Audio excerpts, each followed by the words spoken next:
Chapitre 1. Le cas particulier du jardin de Madame Pemberton. L'automne 1892 s'était abattu sur Londres, avec sa mélancolie habituelle, enveloppant notre grande ville d'un voile de brouillard jaune qui semblait étouffer non seulement les sons, mais aussi les pensées.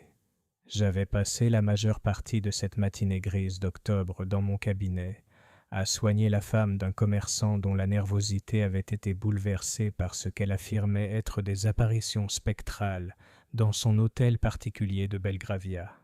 De tels cas étaient malheureusement devenus fréquents depuis le récent regain d'intérêt pour le spiritisme, et je me suis retrouvé à prescrire plus de bromure que je ne voulais l'admettre.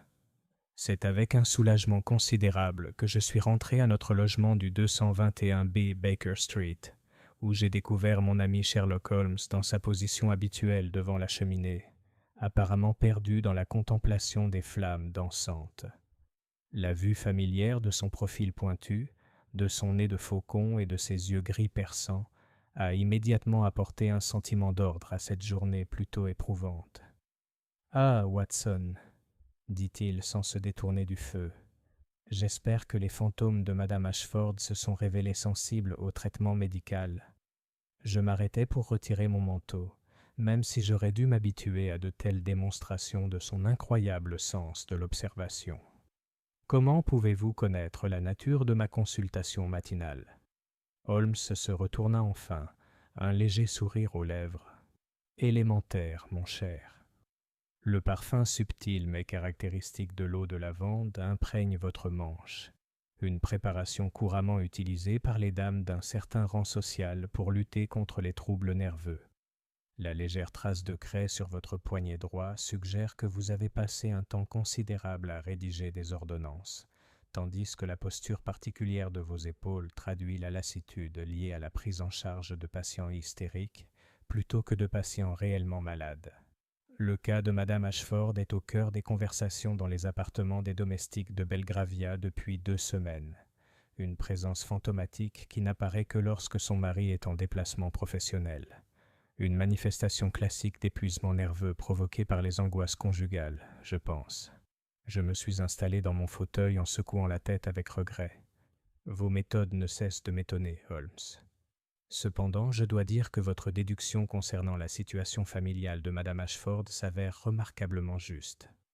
L'esprit humain, Watson, suit des schémas aussi prévisibles que les phases de la Lune. C'est simplement une question de... Son observation fut interrompue par le bruit de pas précipités sur notre escalier, suivi du léger coup frappé à notre porte par Madame Hudson. « Venez !» cria Holmes, son attitude changeant avec la vigilance d'un chien de chasse qui repère une odeur. Notre logeuse entra, son visage habituellement calme trahissant une réelle détresse. « Monsieur Holmes, une dame attend votre visite. Une certaine Madame Pemberton. Elle est dans un état critique, monsieur, et insiste sur le caractère urgent de l'affaire. » Holmes prenait déjà sa pipe. « Veuillez la faire venir, Madame Hudson. » Watson, je crois que notre paisible soirée va être considérablement animée. Quelques instants plus tard, nous fûmes rejoints par une femme d'une 40aine d'années, dont la robe sombre de voyage témoignait à la fois de sa dignité et du deuil. Madame Pemberton était de taille moyenne, avec des cheveux gris prématurément coiffés à la hâte sous un bonnet noir.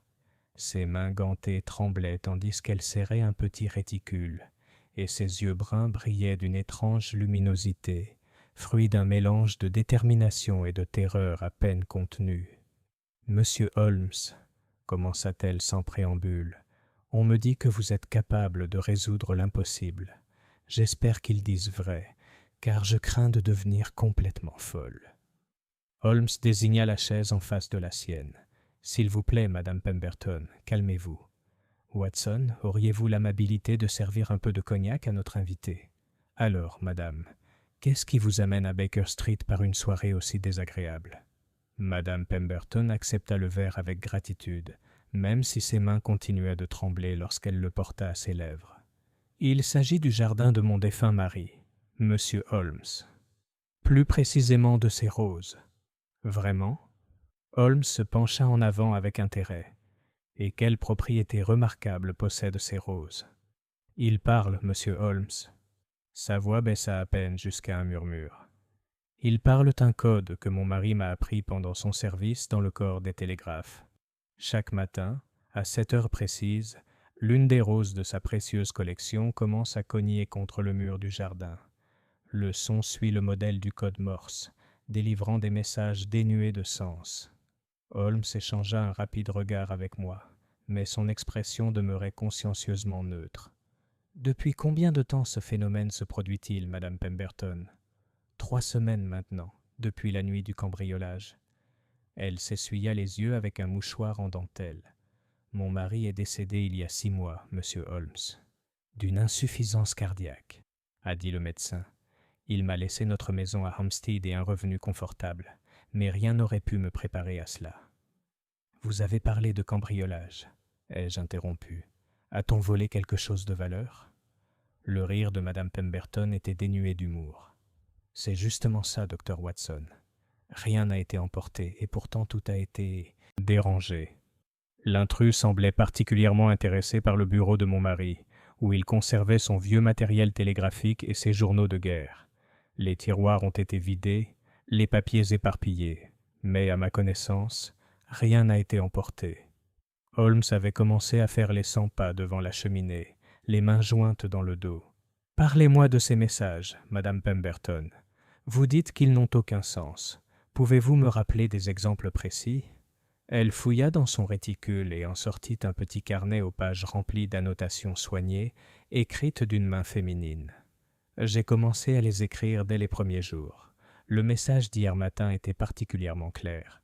Le secret du colonel meurt avec les roses d'hiver. La veille, c'était « À 7 pas du cadran solaire, tournez-vous vers l'étoile du matin. » « Fascinant, » murmura Holmes. « Et vous êtes sûr de votre transcription ? Votre connaissance du code Morse est fiable ? » « Absolument, monsieur Holmes. Mon cher Edmund a insisté pour que j'apprenne le code pendant notre cours. Il disait que cela pourrait s'avérer utile dans sa correspondance professionnelle, et c'est effectivement ce qui s'est passé. Nous nous envoyions souvent des messages privés lors de nos réceptions, en tapotant sur les tables ou les meubles.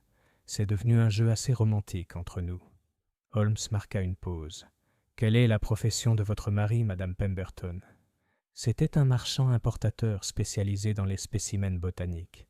Il voyageait beaucoup à travers l'Empire, rapportant des plantes et des graines rares. Ces roses étaient sa passion. Il possédait des variétés d'Inde, de Chine et même des Amériques. Et son service militaire ? Les campagnes d'Afghanistan principalement. Il a servi comme télégraphiste dans le régiment du colonel Morrison. Edmund parlait rarement de ces années, mais j'ai cru comprendre qu'elles avaient été difficiles. Holmes hocha la tête, pensif. « Madame Pemberton, je dois vous demander d'être tout à fait franche avec moi. Avez-vous parlé de cet événement remarquable à quelqu'un d'autre ? À la police, peut-être ? Ou à d'autres membres de votre famille ?» Une rougeur gênée colora ses joues pâles. « J'ai contacté l'inspecteur Bradshaw au commissariat local, mais il m'a suggéré des vacances à la mer. Ma sœur, dans le Yorkshire, pense que je souffre d'hallucinations liées au deuil. Même mon médecin m'a recommandé d'envisager un traitement dans un sanatorium privé. » « Je vois. » Holmes reprit son siège, les doigts croisés sous son menton. « Et pourtant, vous persistez dans votre récit de ces roses parlantes. »« Parce que c'est vrai, monsieur Holmes. » Les mots jaillirent d'elle avec une force surprenante. « Je sais ce que ça peut paraître, mais je ne suis ni folle ni sujette à des élucubrations. Il se passe quelque chose dans mon jardin. Quelque chose lié au passé de mon mari, et je crains que ce ne soit pas totalement anodin. » « Qu'est-ce qui te fait dire ça ?» Madame Pemberton jeta un coup d'œil vers la fenêtre, où la lumière du gaz projetait des ombres ondulantes à travers le brouillard. « Il y a 2 nuits, j'ai aperçu une silhouette dans le jardin.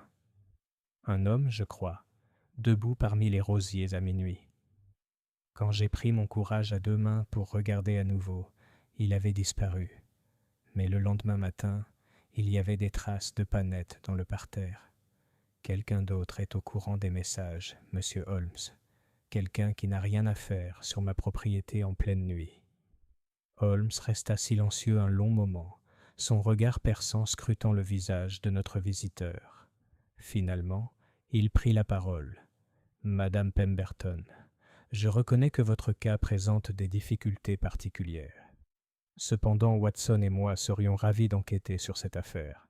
Nous vous rendrons visite demain matin à 7 heures pour constater ce phénomène par nous-mêmes. » Le soulagement envahit son visage.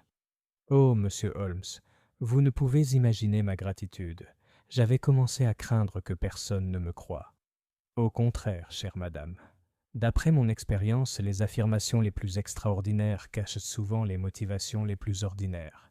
Watson vous accompagnera jusqu'à un taxi et j'espère que vous dormirez plus paisiblement ce soir, sachant que votre mystère sera bientôt résolu. » Après le départ de madame Pemberton, qui l'avait remercié à plusieurs reprises, je suis revenu et j'ai trouvé Holmes debout devant notre fenêtre, regardant la rue enveloppée de brouillard. « Eh bien, Holmes, dis-je en me rasseyant sur ma chaise, que pensez-vous de notre dernière cliente ? Vous ne croyez sûrement pas à son récit de rose parlante. » Il se détourna de la fenêtre avec ce sourire énigmatique que je connaissais si bien. « Watson, durant nos années ensemble, ne t'ai-je pas appris que l'impossible, une fois examiné avec soin, se révèle inévitablement n'être que l'improbable déguisé ? Les roses de madame Pemberton parlent peut-être en morse. La question n'est pas de savoir si cela se produit, mais plutôt de savoir qui les fait parler. Vous soupçonnez alors une intervention humaine ? Je soupçonne tout et ne présume rien. Cependant, certains éléments du récit de madame Pemberton sont particulièrement intrigants. La chronologie des messages, le lien avec le service militaire de son défunt mari, le mystérieux cambriolage qui n'a rien emporté mais qui visait quelque chose, tous ces détails suggèrent un schéma récurrent. Holmes s'approcha de son bureau et en sortit une feuille de papier, sur laquelle il commença à esquisser une carte. « Dites-moi, Watson, que savez-vous des campagnes afghanes des années 1870 ? » « Plus que je ne voudrais m'en souvenir, » répondis-je d'un ton sombre. « Des affaires brutales, compliquées par le terrain accidenté et la menace constante de soulèvements tribaux. » En effet, et les télégraphistes de ces campagnes transmettaient souvent des informations d'une valeur stratégique considérable, des messages concernant les mouvements de troupes, les itinéraires de ravitaillement et même l'emplacement de caches d'armes ou d'or. J'ai commencé à comprendre les implications de ces paroles. Vous pensez que le mari de madame Pemberton aurait pu être impliqué dans quelque chose qui dépasse les communications militaires de routine ? Je pense, mon cher Watson, que l'excursion de demain matin à Hampstead pourrait s'avérer bien plus éclairante que notre client ne le pense. Mais pour l'instant, je suggère que nous nous retirions. Nous aurons besoin de toute notre vigilance si nous voulons converser avec succès dans un jardin fleuri. » Alors que je me préparais à aller me coucher ce soir-là, mon esprit restait occupé par l'étrange histoire que nous avions entendue. Madame Pemberton m'avait semblé une femme honnête, mais son récit semblait davantage relever du conte de fées que d'une enquête criminelle. Pourtant, j'avais appris depuis longtemps à faire confiance à l'étrange capacité de Holmes à trouver la logique là où d'autres ne voyaient que folie. Le brouillard se pressait contre nos fenêtres comme une masse vivante, et quelque part au loin, le cri lugubre d'un veilleur de nuit résonnait dans les rues. Demain apporterait soit la solution à une énigme fascinante, soit la confirmation que le chagrin avait effectivement affecté la raison de notre cliente plus gravement qu'elle ne le pensait. Je m'endormis au son des pas de Holmes dans le salon, sans doute déjà plongé dans les premières phases de la percée du mystère de madame Pemberton. Quelle que soit la vérité derrière ces roses parlantes, j'étais certain que le lendemain matin nous apporterait des révélations qu'aucun d'entre nous, et encore moins la malheureuse madame Pemberton, n'était prêt à affronter. Chapitre 2. Le langage secret du jardin. Le matin de notre expédition à Hampstead s'est levé clair et net, un de ces rares jours d'octobre où le brouillard permanent de Londres se lève pour révéler la ville dans toute sa splendeur crasseuse.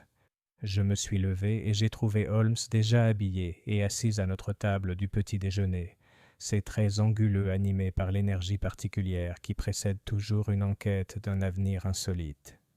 « Ah, Watson » me salua-t-il à mon entrée. « J'espère que tu as bien dormi.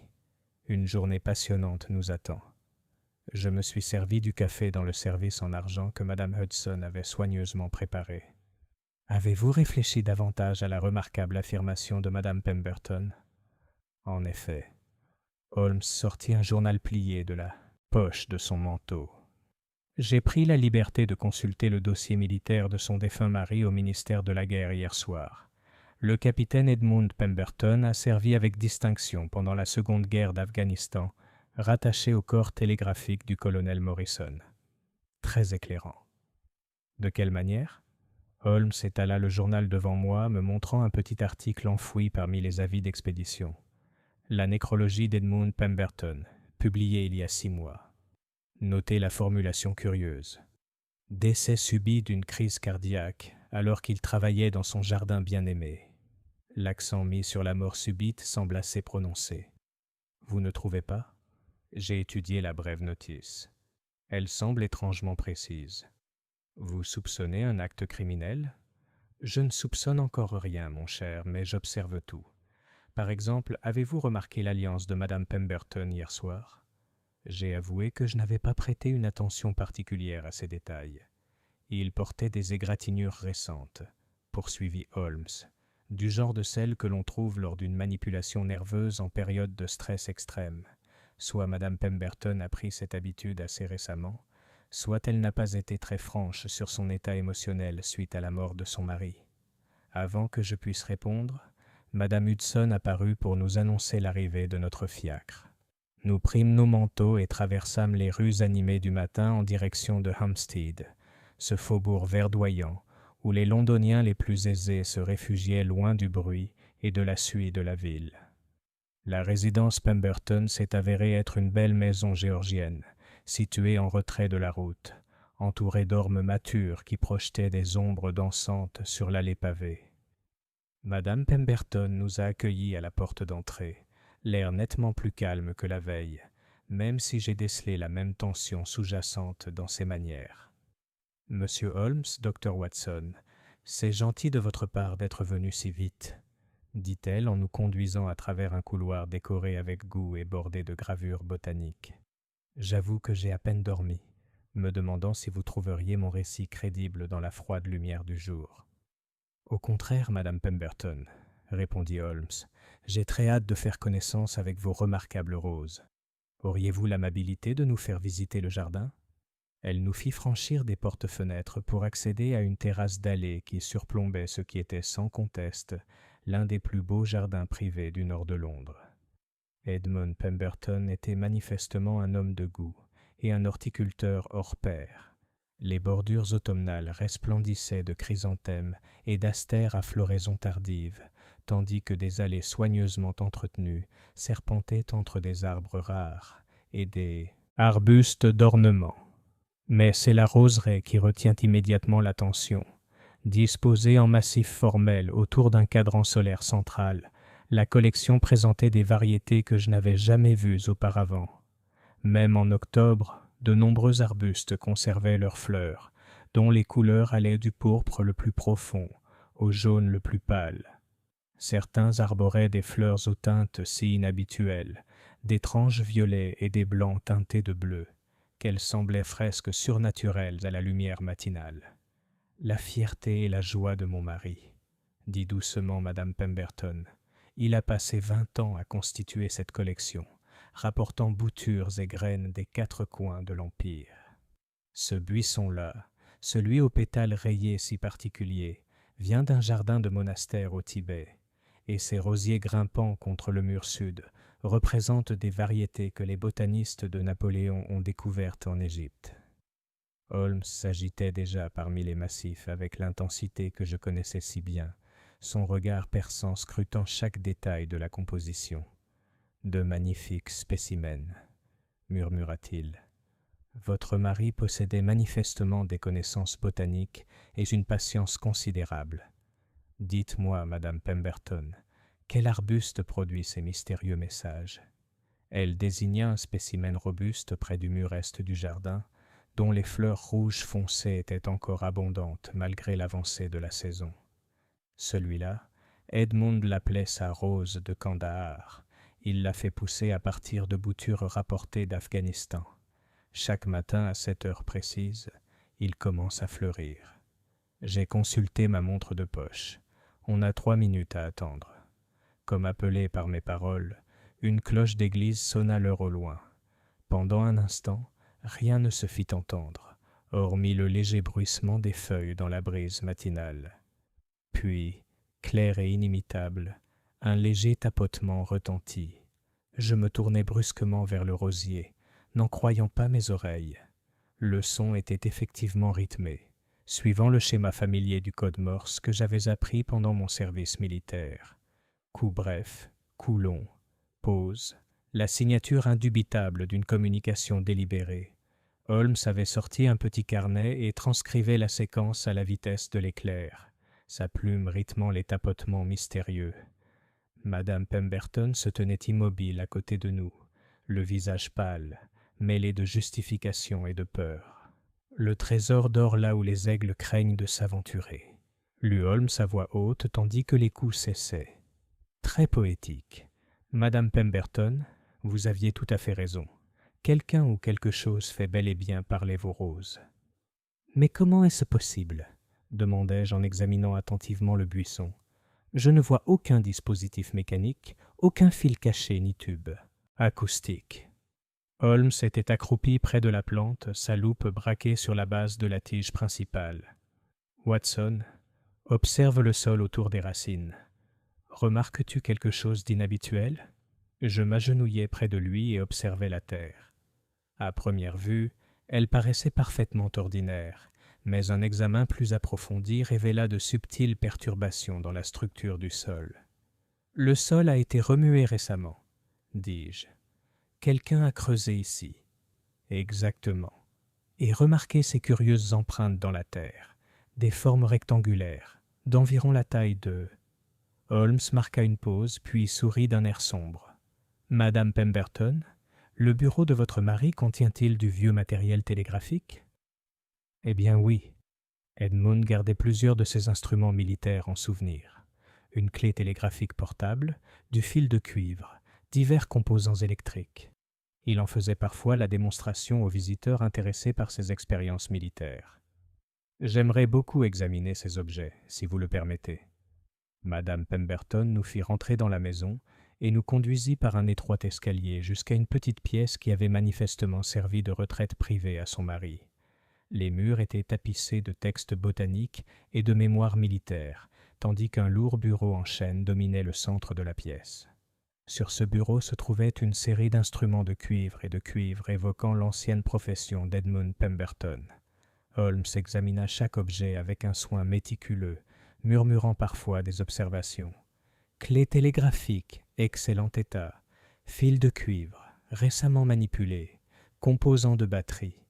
Il marqua une pause soudaine, son attention fixée sur une petite boîte en bois légèrement à l'écart des autres instruments. « Madame Pemberton ?» dit-il prudemment.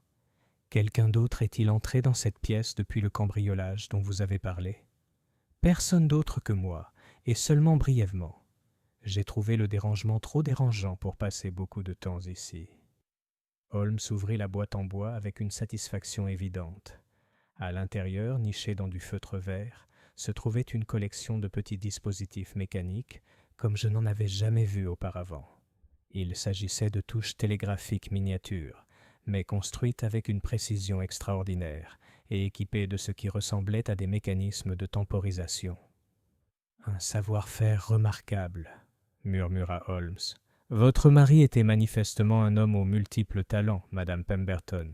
Ces appareils représentent un niveau de sophistication technique bien supérieur à celui des équipements militaires standards. »« Je ne comprends pas, » dit-elle. « Qu'est-ce que c'est ? » Sauf erreur grave, ce sont des transmetteurs télégraphiques automatiques, des appareils capables d'envoyer des messages préprogrammés à des heures prédéterminées. La question n'est pas de savoir si vos roses parlent en morse, mais plutôt qui les a programmés pour le faire, et pourquoi. Madame Pemberton s'affala sur une chaise à proximité, le visage décoloré. « Vous voulez dire que quelqu'un a utilisé le matériel d'Edmund pour me tourmenter avec ses messages. Je pense que la situation est peut-être plus complexe qu'un simple harcèlement, » répondit Holmes. « Dites-moi, Votre mari a-t-il déjà mentionné des collègues de son service militaire? Des télégraphistes, peut-être, ou des officiers qui auraient eu partagé des informations sensibles? De temps en temps. Il y avait un sergent Morrison, sans lien de parenté avec le colonel, qui était l'assistant d'Edmund, et un lieutenant Caldwell qui nous rendait visite de temps en temps pendant les premières années de notre mariage. Mais je n'ai revu aucun de ces deux hommes depuis près de 10 ans. Holmes s'était dirigé vers la fenêtre, d'où l'on apercevait clairement la roseraie. L'emplacement est parfait, observa-t-il. Avec un équipement adéquat, on pourrait surveiller les activités du jardin depuis cette pièce. Madame Pemberton, je crois que votre mari vous a laissé bien plus qu'une simple collection de roses exotiques. Que veux-tu dire? Je veux dire que ces messages ne sont pas des communications aléatoires venues d'outre-tombe, mais plutôt un puzzle soigneusement construit pour mener quelqu'un, probablement vous, à des informations d'une valeur considérable. La question est de savoir si cette personne doit être vous seul, ou si d'autres ont également deviné le secret. Les implications de ces paroles semblèrent frapper Madame Pemberton avec une force considérable. La silhouette que j'ai vue dans le jardin, je cherchais probablement la même chose que nous. Madame Pemberton, je vous demande de me faire confiance. Watson et moi aurons besoin d'un accès illimité au jardin et au bureau de votre mari. Je crois que nous avons affaire à quelque chose de bien plus grave que les hallucinations provoquées par le chagrin d'une veuve. Alors que nous nous préparions à partir ce matin-là, ayant prévu de revenir le lendemain pour une enquête plus approfondie, je me suis senti profondément perturbé par les révélations de la matinée. Les roses parlantes s'étaient avérées bien réelles, mais leur explication n'a fait qu'épaissir le mystère entourant la mort d'Edmund Pemberton et les secrets qu'il avait apparemment cachés dans son jardin bien-aimé. « Holmes, dis-je tandis que notre fiacre nous ramenait vers Baker Street, croyez-vous vraiment que Madame Pemberton est en danger ?» Mon ami contemplait le paysage avec cette expression distante qui indiquait qu'il avait déjà une longueur d'avance sur notre situation actuelle. « Watson, je crois que Madame Pemberton a involontairement hérité d'un bien pour lequel d'autres sont prêts à tuer. La question est de savoir si nous pouvons résoudre l'énigme de son mari avant que ces autres ne décident qu'elle en sait trop pour vivre. » La lumière du soleil d'automne semblait soudainement moins chaude alors que nous revenions dans les rues animées de Londres, et je me suis demandé quels autres secrets se cachaient sous la beauté apparemment innocente de la roseraie de Pemberton. Chapitre 3. L'ombre du colonel. Le reste de la journée de mardi se déroula dans ce que je ne peux décrire que comme une agitation productive.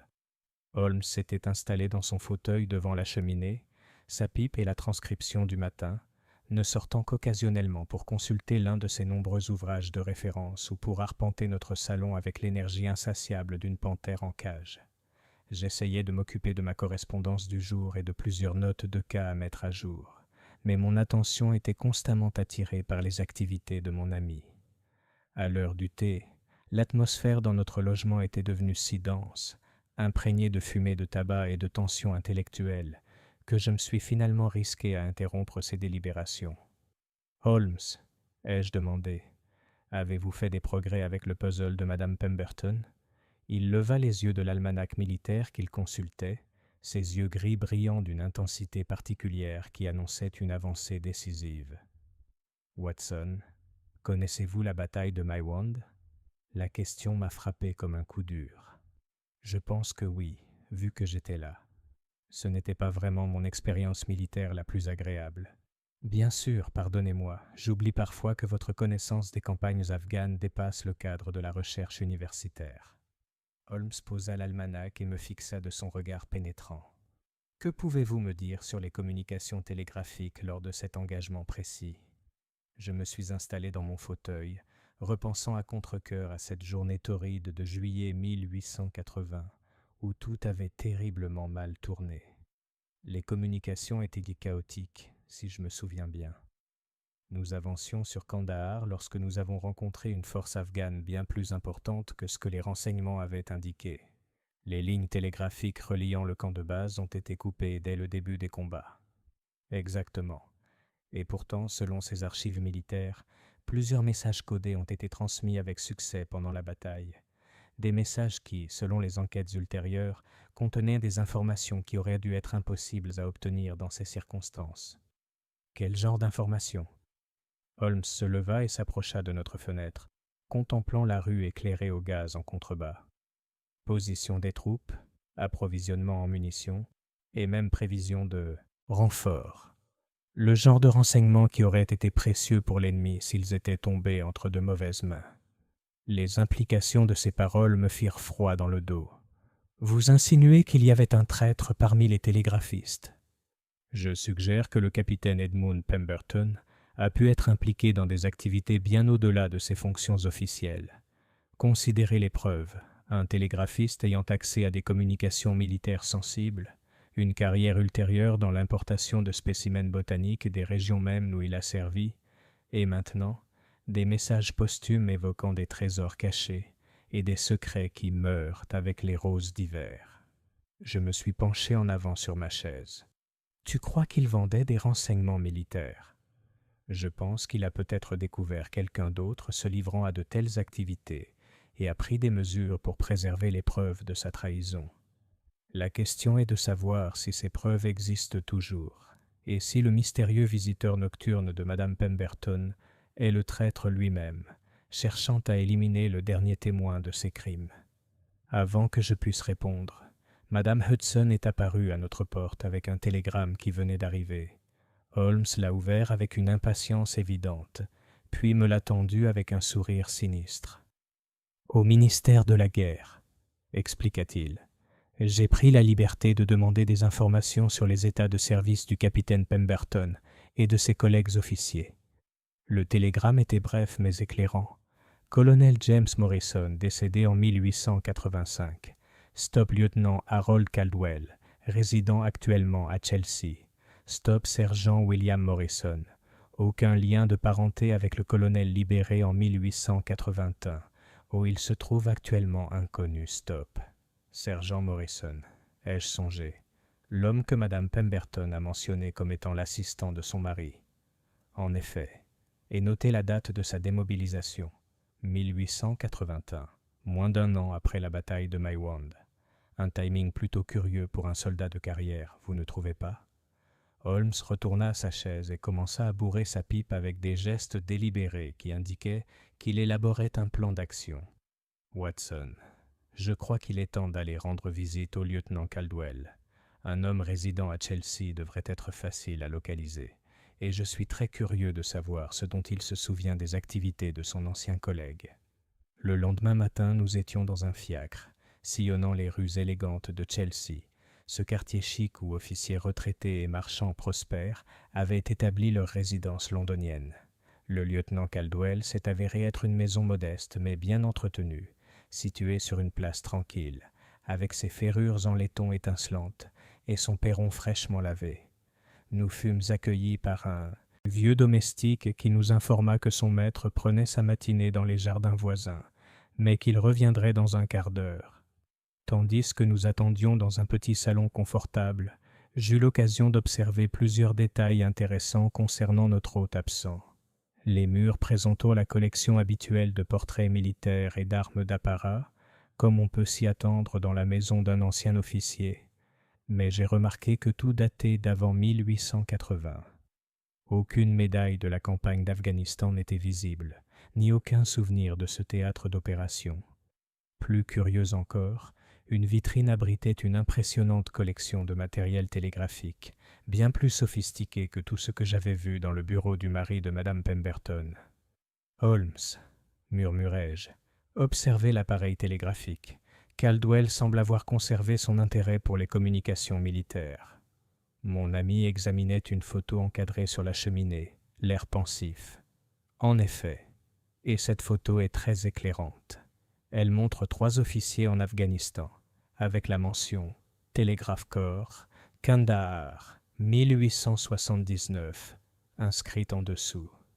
Je crois qu'il s'agit de Pemberton, Caldwell, et d'un 3e homme qui doit être le sergent Morrison. Je les rejoins avant la photo. Les 3 hommes semblaient avoir une vingtaine d'années, vêtus des uniformes de campagne de la campagne afghane. Je reconnaissais Pemberton grâce à un portrait miniature que Madame Pemberton nous avait montré, tandis que Caldwell avait l'allure caractéristique d'un soldat de carrière.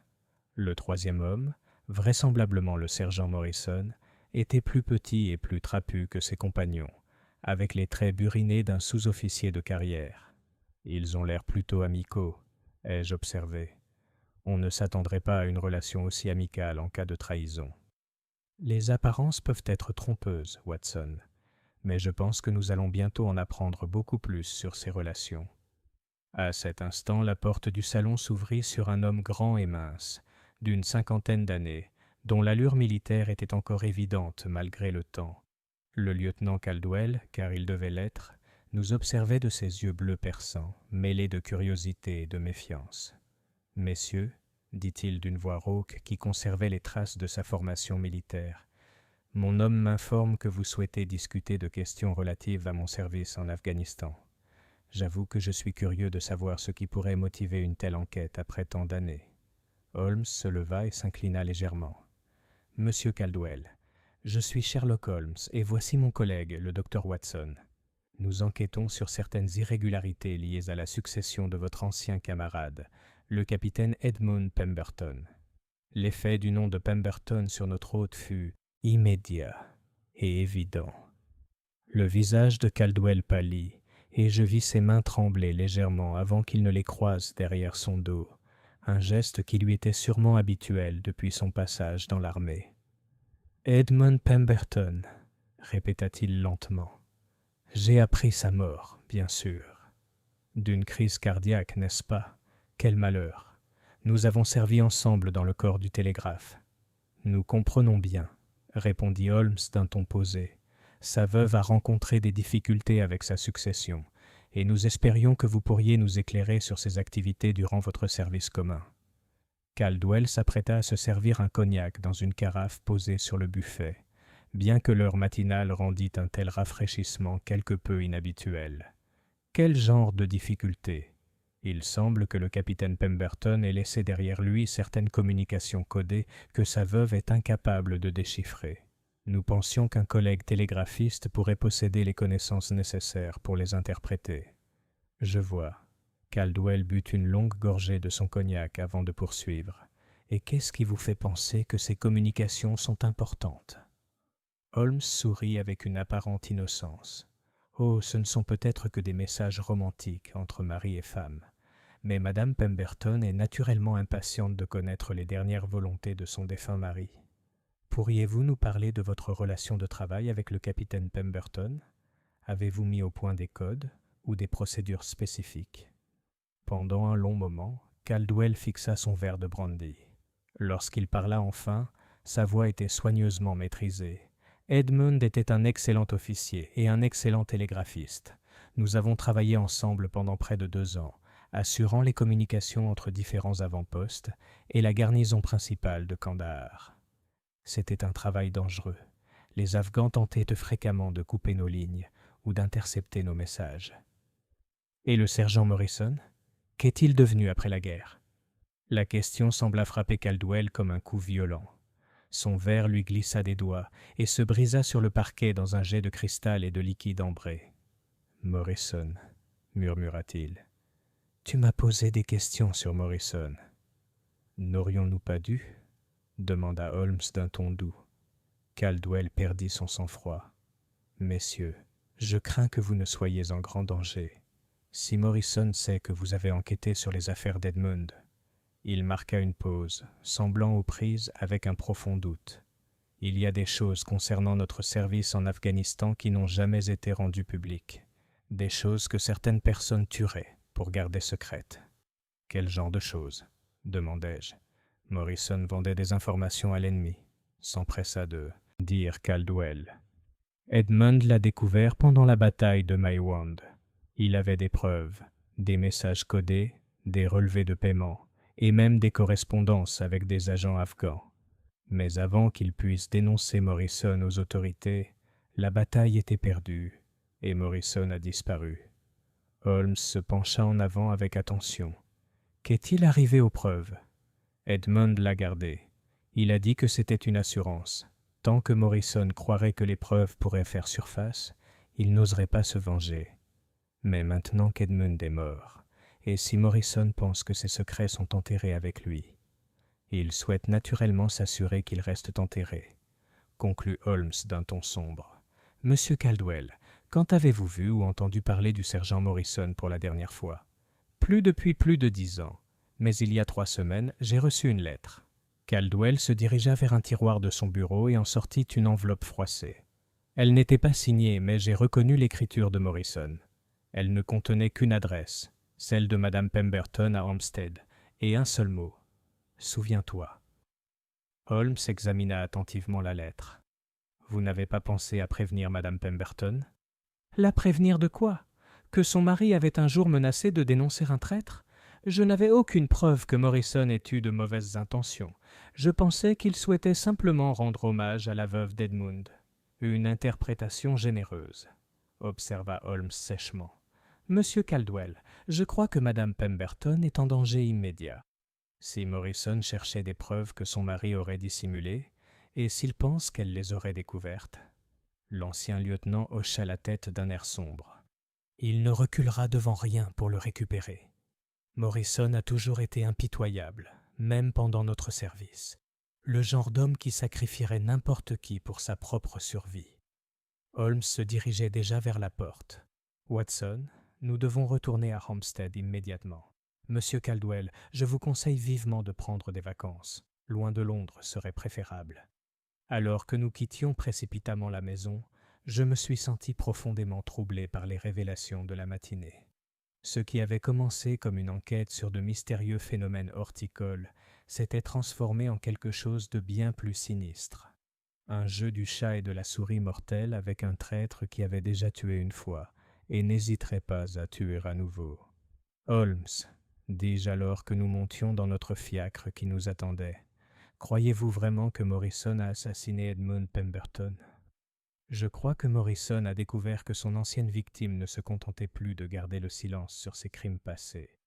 Reste à savoir si la mort de Pemberton était un meurtre ou un simple hasard. Mais je suis certain d'une chose.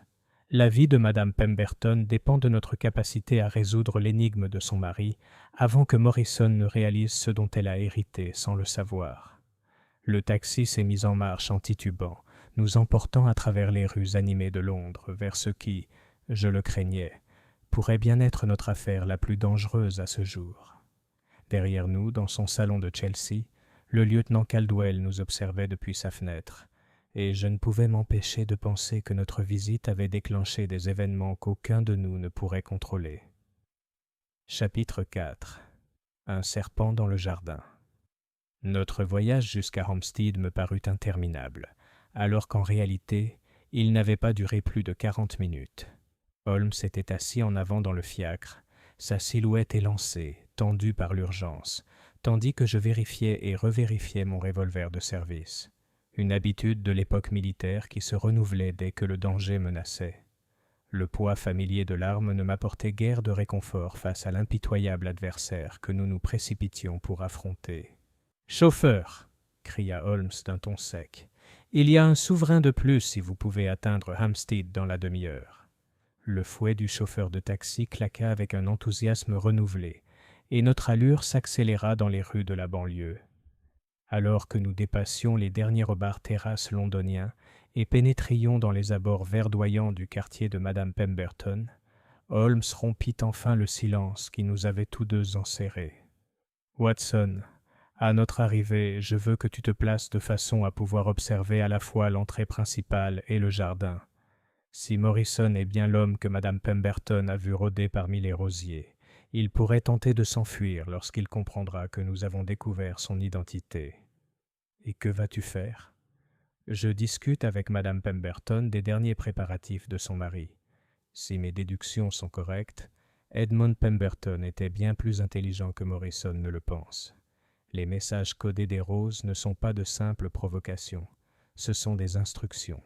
Avant que je puisse m'enquérir davantage de cette observation énigmatique, notre fiacre s'arrêta devant la résidence Pemberton. La maison géorgienne paraissait paisible dans la lumière de l'après-midi, ses fenêtres étincelantes et son jardin intact. Pourtant, quelque chose dans la tranquillité même du lieu me parut inquiétant, comme le calme surnaturel qui précède un orage. Holmes paya le chauffeur et lui demanda d'attendre, puis me conduisit sur le chemin pavé jusqu'à la porte d'entrée. Ce ne fut pas madame Pemberton elle-même qui frappa, mais une jeune femme de chambre dont l'expression inquiète confirma immédiatement nos pires craintes. « Oh, messieurs, dit-elle à bout de souffle, heureusement que vous êtes venus. Madame m'a envoyé vous chercher ce matin même, mais vous aviez déjà quitté Baker Street. »« Que s'est-il passé ?» demanda Holmes. « Madame Pemberton a reçu un visiteur tôt ce matin, un homme qui prétendait être un vieil ami du maître, de l'époque où il était militaire. Elle l'a admis dans le bureau, et ils ont discuté pendant une vingtaine de minutes. Après son départ, la maîtresse était dans un état lamentable. Elle est enfermée dans le petit salon depuis lors et refuse de parler à quiconque. Holmes et moi avons échangé un regard noir. « Ce visiteur, ai-je demandé, pouvez-vous le décrire ?»« Un gentleman trapu, monsieur, avec des favoris gris et une allure militaire. Il portait une canne à pommeau en laiton et parlait avec un accent du Yorkshire. »« Sergent Morrison, murmura Holmes. La question est de savoir quelle menace il a employée pour obtenir le silence de madame Pemberton. Conduisez-nous immédiatement. » La femme de chambre nous conduisit à travers la maison jusqu'à un petit salon élégamment aménagé donnant sur le jardin. Madame Pemberton était assise à la fenêtre, le visage pâle et les mains si serrées sur ses genoux que ses jointures étaient mottes et blanches. Elle leva les yeux à notre entrée, et je fus stupéfait de lire la terreur dans ses yeux. « Monsieur Holmes, murmura-t-elle, il a dit que vous viendriez. Il m'a dit de vous dire que certains secrets méritent qu'on tue pour eux, et que la mort d'Edmund n'était que le début. » Holmes s'agenouilla près de sa chaise d'une voix douce mais pressante. « Madame Pemberton, vous devez nous dire exactement ce que cet homme vous a dit. Votre vie pourrait en dépendre. » Elle prit une inspiration tremblante. Il savait des choses sur Edmund que je n'avais jamais entendues, des détails sur son service en Afghanistan, des messages qu'il avait interceptés. Il disait qu'Edmund avait volé quelque chose qui lui appartenait et qu'il comptait le récupérer avec ou sans ma coopération. Est-ce qu'il t'a menacé directement ? Il a dit que les accidents arrivent aux veuves qui se mêlent d'affaires qui les dépassent. Il a ajouté que l'arrêt cardiaque d'Edmund avait été fort opportun et que des malheurs similaires pouvaient facilement se produire. Sa voix se brisa. « Monsieur Holmes, je ne comprends rien à tout cela. Qu'a volé Edmund ? Que cherche cet homme ?» Holmes se leva et s'approcha de la fenêtre, son regard perçant scrutant le jardin en contrebas. « Madame Pemberton, votre mari était un homme d'un courage et d'une ingéniosité extraordinaires. Durant son service militaire, il a découvert des preuves de trahison, des preuves qui pourraient encore envoyer certains individus à la potence. Plutôt que de simplement rapporter ces preuves aux autorités, il a choisi de les préserver pour se prémunir contre de futures menaces. Tu veux dire les messages des roses ? Ces messages sont une carte, Madame Pemberton, une série d'indices conçus par Edmund pour vous mener à ces preuves cachées. La question est de savoir si nous pourrons les déchiffrer avant que Morrison ne se lasse d'attendre votre coopération. » J'avais examiné le petit salon pendant que Holmes parlait, et un détail attira mon attention et me fit froid dans le dos. « Holmes, dis-je doucement, observez les portes-fenêtres donnant sur le jardin. La serrure a été forcée. » Il me rejoignit à la porte, son expression s'assombrissant tandis qu'il examinait le mécanisme endommagé. Récemment, et avec une grande habileté, Morrison est venu dans cette maison, Madame Pemberton. Quand avez-vous vérifié pour la dernière fois le bureau de votre mari ? Son visage devint blême. Plus depuis hier matin. Oh mon Dieu, et s'il avait pris l'équipement d'Edmund ? Nous nous sommes précipités à l'étage, dans le bureau, où les traces de la fouille de Morrison étaient immédiatement apparentes. Des tiroirs avaient été ouverts et leur contenu dispersé. Des livres avaient été retirés de leurs étagères et la collection de matériel télégraphique avait été complètement dérangée. Pourtant, quelque chose dans ce désordre m'a semblé étrangement sélectif, comme si l'intrus avait cherché quelque chose de précis sans le trouver. Holmes examina la boîte en bois qui contenait les appareils télégraphiques automatiques. Vide, annonça-t-il. Morrison a pris les composants mécaniques, mais je soupçonne qu'il lui manque quelque chose d'essentiel. Il se tourna vers Madame Pemberton. Votre mari conservait-il d'autres équipements techniques? Peut-être dans une autre pièce ou dans le jardin? Il y avait un petit atelier dans la cave où il menait ses expériences électriques, et il travaillait parfois sur ses appareils dans l'abri de jardin, surtout pendant les mois d'été. Montrez-nous d'abord le hangar, décida Holmes. Si Morrison surveillait la maison, il n'en a peut-être pas découvert l'existence. Nous traversâmes le jardin, longeant les massifs de roses où cette extraordinaire affaire avait commencé. Le hangar se révéla être une imposante structure dissimulée derrière un écran de conifères, dont les fenêtres étaient peintes pour empêcher toute observation extérieure. Madame Pemberton sortit une clé de son réticule, et nous entrâmes dans ce qui était manifestement le laboratoire secret d'Edmund Pemberton. L'intérieur offrait un fascinant mélange d'équipements botaniques et électriques. Des établis bordaient les murs, supportant une multitude de piles, de fils de cuivre et d'instruments de précision témoignant de l'expertise technique de leurs propriétaires. Mais c'est le grand schéma accroché au mur du fond qui capta immédiatement l'attention de Holmes. « Magnifique !» souffla-t-il en étudiant ce qui semblait être une carte détaillée du jardin, avec divers symboles et annotations à l'encre rouge. Watson, observe attentivement. Edmund Pemberton nous a fourni un guide complet de ces dispositifs de sécurité. Le schéma indiquait l'emplacement de chaque dispositif télégraphique automatique, relié par des lignes qui, je le réalisais, devaient représenter des câbles enterrés. Des croix rouges marquaient des points précis dans le jardin, tandis que des annotations numérotées fournissaient ce qui semblait être des séquences de temps et des instructions codées. « Madame Pemberton, » dit Holmes, « votre mari ne se contentait pas de dissimuler des preuves. Il les protégeait grâce à un système complexe de garde mécanique. Ces dispositifs dissimulés dans les roses ne sont qu'un élément d'un réseau bien plus vaste. » Avant qu'elle puisse répondre, un bruit extérieur nous figèrent tous sur place. Le craquement caractéristique de pas sur le gravier. Holmes se dirigea rapidement vers la fenêtre peinte et jeta un coup d'œil par une petite ouverture dans le revêtement. « Morrison, » murmura-t-il. Il s'approche de la maison par le jardin. « Watson, ton revolver est-il prêt ?» J'ai vérifié le barillet de l'arme. À vos marques, Holmes.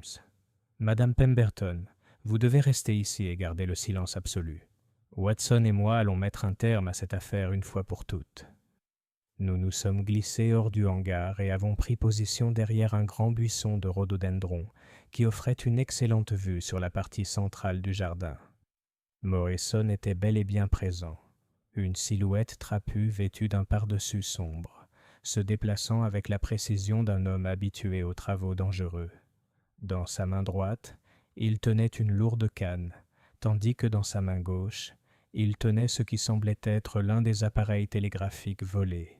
Il s'était arrêté devant le rosier de Kandahar et examinait sa base avec une frustration évidente.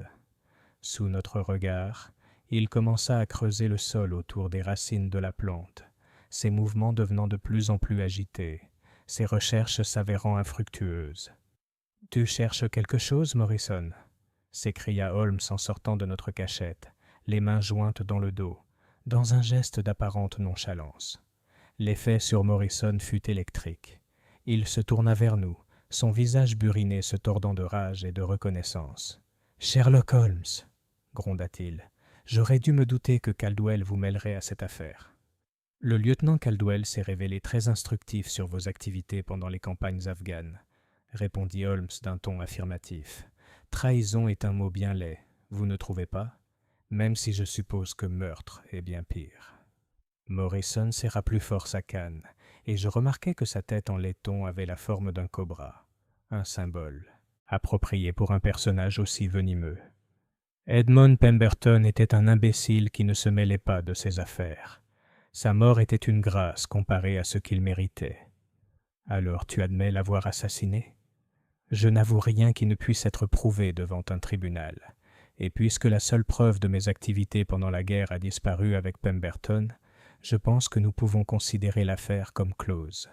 Holmes sourit avec la confiance d'un homme qui a toutes les cartes en main. Je crains que vous ne vous trompiez lourdement, Morrison. Les preuves ne sont pas mortes avec le capitaine Pemberton. Elles nous parlent en morse depuis 3 semaines. Le visage de Morrison devint gris. Impossible. J'ai pris tous ces appareils. Vraiment? Alors peut-être pourriez-vous m'expliquer cela. Holmes sortit de sa poche un petit objet en laiton, l'une des clés télégraphiques automatiques que nous avions observées dans le bureau de Pemberton. Votre ancien collègue était plus minutieux que vous ne l'imaginiez. Il a créé non pas un système, mais plusieurs, chacun étant conçu pour s'activer si les autres étaient découverts. Les messages que vous avez entendus ne sont qu'un début. À cet instant, comme interpellé par les paroles de Holmes, le bruit familier des coups résonna dans le rosier près de Morrison. Mais cette fois, le message était plus long et plus complexe que tout ce que nous avions entendu jusqu'alors. Une séquence rapide qui témoignait d'une communication urgente. Morrison fixait le buisson avec horreur tandis que Holmes traduisait à haute voix. Les aveux de Morrison enregistrés, des preuves cachées sous le cadran solaire. Enfin justice pour Edmund Pemberton. Voyez-vous, poursuivit Holmes sur le ton de la conversation, le capitaine Pemberton s'attendait à ce que son assassin revienne un jour chercher les preuves. Il a fait en sorte que ces roses fournissent ces preuves directement à tout témoin présent lors d'une telle recherche. Morrison leva sa canne avec un grognement de rage. Intelligent, mais pas assez. Quand vous et le bon docteur aurez rejoint Pemberton dans la tombe, il n'y aura plus de témoins pour répéter ces contes de fées mécaniques. Il s'élança avec une rapidité surprenante pour un homme de son âge, son bâton à tête de cobra sifflant vers le crâne de Holmes. Mais mon ami était prêt à l'attaque, s'écartant avec la grâce fluide d'un escrimeur, tandis que l'arme de Morrison s'écrasait à l'endroit où il se tenait. « Watson !» s'écria Holmes. « C'est le moment idéal pour démontrer ton adresse au tir. » Je sortis de ma cachette, mon revolver dégainé et pointé. « Lâche ton bâton, Morrison, ou je te laisse tomber là où tu es. » L'espace d'un instant, le tableau resta inchangé. Morrison figé, son arme à demi levée, Holmes prêt à bondir, et moi, l'ancien sergent bien en vue.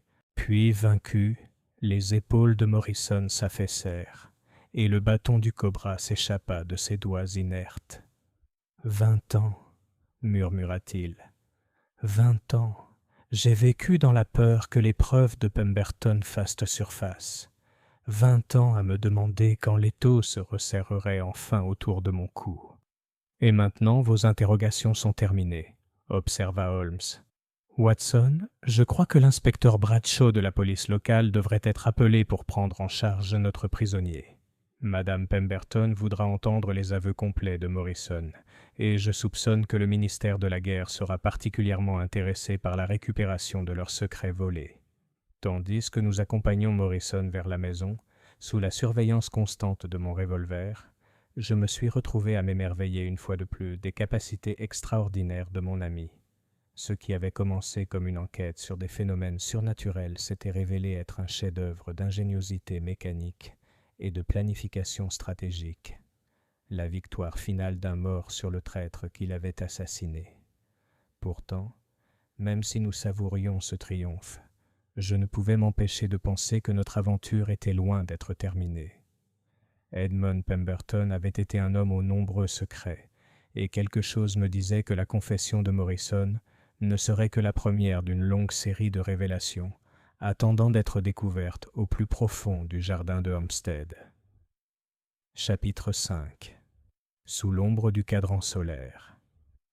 La police locale arriva dans l'heure, menée par l'inspecteur Bradshaw, un policier compétent, quoique dénué d'imagination, qui semblait partagé entre la stupéfaction devant notre capture du suspect et la perplexité face aux circonstances inhabituelles de l'affaire. Tandis que Morrison était emmené, les fers aux pieds, les épaules courbées par le poids de 20 ans de culpabilité enfin révélés, je me suis surpris à réfléchir aux étranges tournants qui nous avaient le conduits à ce moment. « Monsieur Holmes, » dit l'inspecteur Bradshaw en remplissant les papiers nécessaires, « j'avoue que j'ai encore du mal à comprendre comment des roses parlantes ont pu mener à l'arrestation d'un meurtrier. Pourriez-vous m'éclairer ?» Holmes, qui examinait le cadran solaire du jardin avec un intérêt évident, se retourna avec cette expression patiente qu'il réservait aux relations avec les autorités. « Inspecteur, les roses n'étaient qu'une méthode ingénieuse du capitaine Pemberton pour s'assurer que les aveux de son meurtrier seraient enregistrés par des témoins fiables. Le véritable mystère ne réside pas dans la manière dont ils ont parlé, mais dans ce qu'ils essayaient de nous dire. » « Et qu'est-ce que c'était, monsieur ? » Que justice soit différée ne signifie pas nécessairement justice refusée, pourvu que l'on fasse preuve d'ingéniosité et de prévoyance. Holmes s'agenouilla près du socle en pierre du cadran solaire, caressant sa surface patinée. « Madame Pemberton, auriez-vous l'amabilité de vous joindre à nous ? Je crois que votre mari a un dernier message à vous transmettre. » Madame Pemberton s'approcha avec hésitation, le visage encore marqué par les événements de la matinée. « Monsieur Holmes, la capture de Morrison marque-t-elle la fin de cette terrible affaire ? Qu'est-ce qu'Edmund aurait bien pu cacher de plus ? » « Votre mari était un homme remarquablement minutieux, madame. Un télégraphiste apprend à parer à toute éventualité, et le capitaine Pemberton a eu 20 ans pour peaufiner ses arrangements. » Holmes désigna une série de petits symboles gravés dans la pierre du cadran solaire. « Ces inscriptions ne sont pas décoratives, c'est un code, basé sur les mêmes principes que les messages de vos roses. J'examinai les sculptures de plus près. À mon œil non averti, elles ne semblaient être que des traces d'usure et les imperfections naturelles que l'on peut attendre d'une pierre vieillie. » Mais Holmes avait sorti sa loupe et les étudiait avec l'intensité d'un érudit déchiffrant d'anciens hiéroglyphes.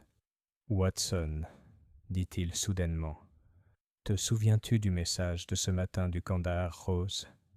Il y a quelque chose à propos d'un trésor qui dort là où les aigles ont peur de marcher, n'est-ce pas ? » « Exactement. Et la communication d'hier disait « À 7 pas du cadran solaire, tournez-vous vers l'étoile du matin. » Je crois que le capitaine Pemberton nous fournissait une carte au trésor, déguisée en communication surnaturelle. Madame Pemberton joignit les mains. Une carte au trésor ?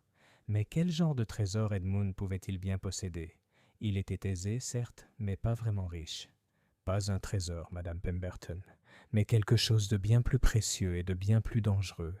Les preuves complètes de la trahison de Morrison, y compris des documents susceptibles d'impliquer d'autres personnes qui n'ont jamais été traduites en justice.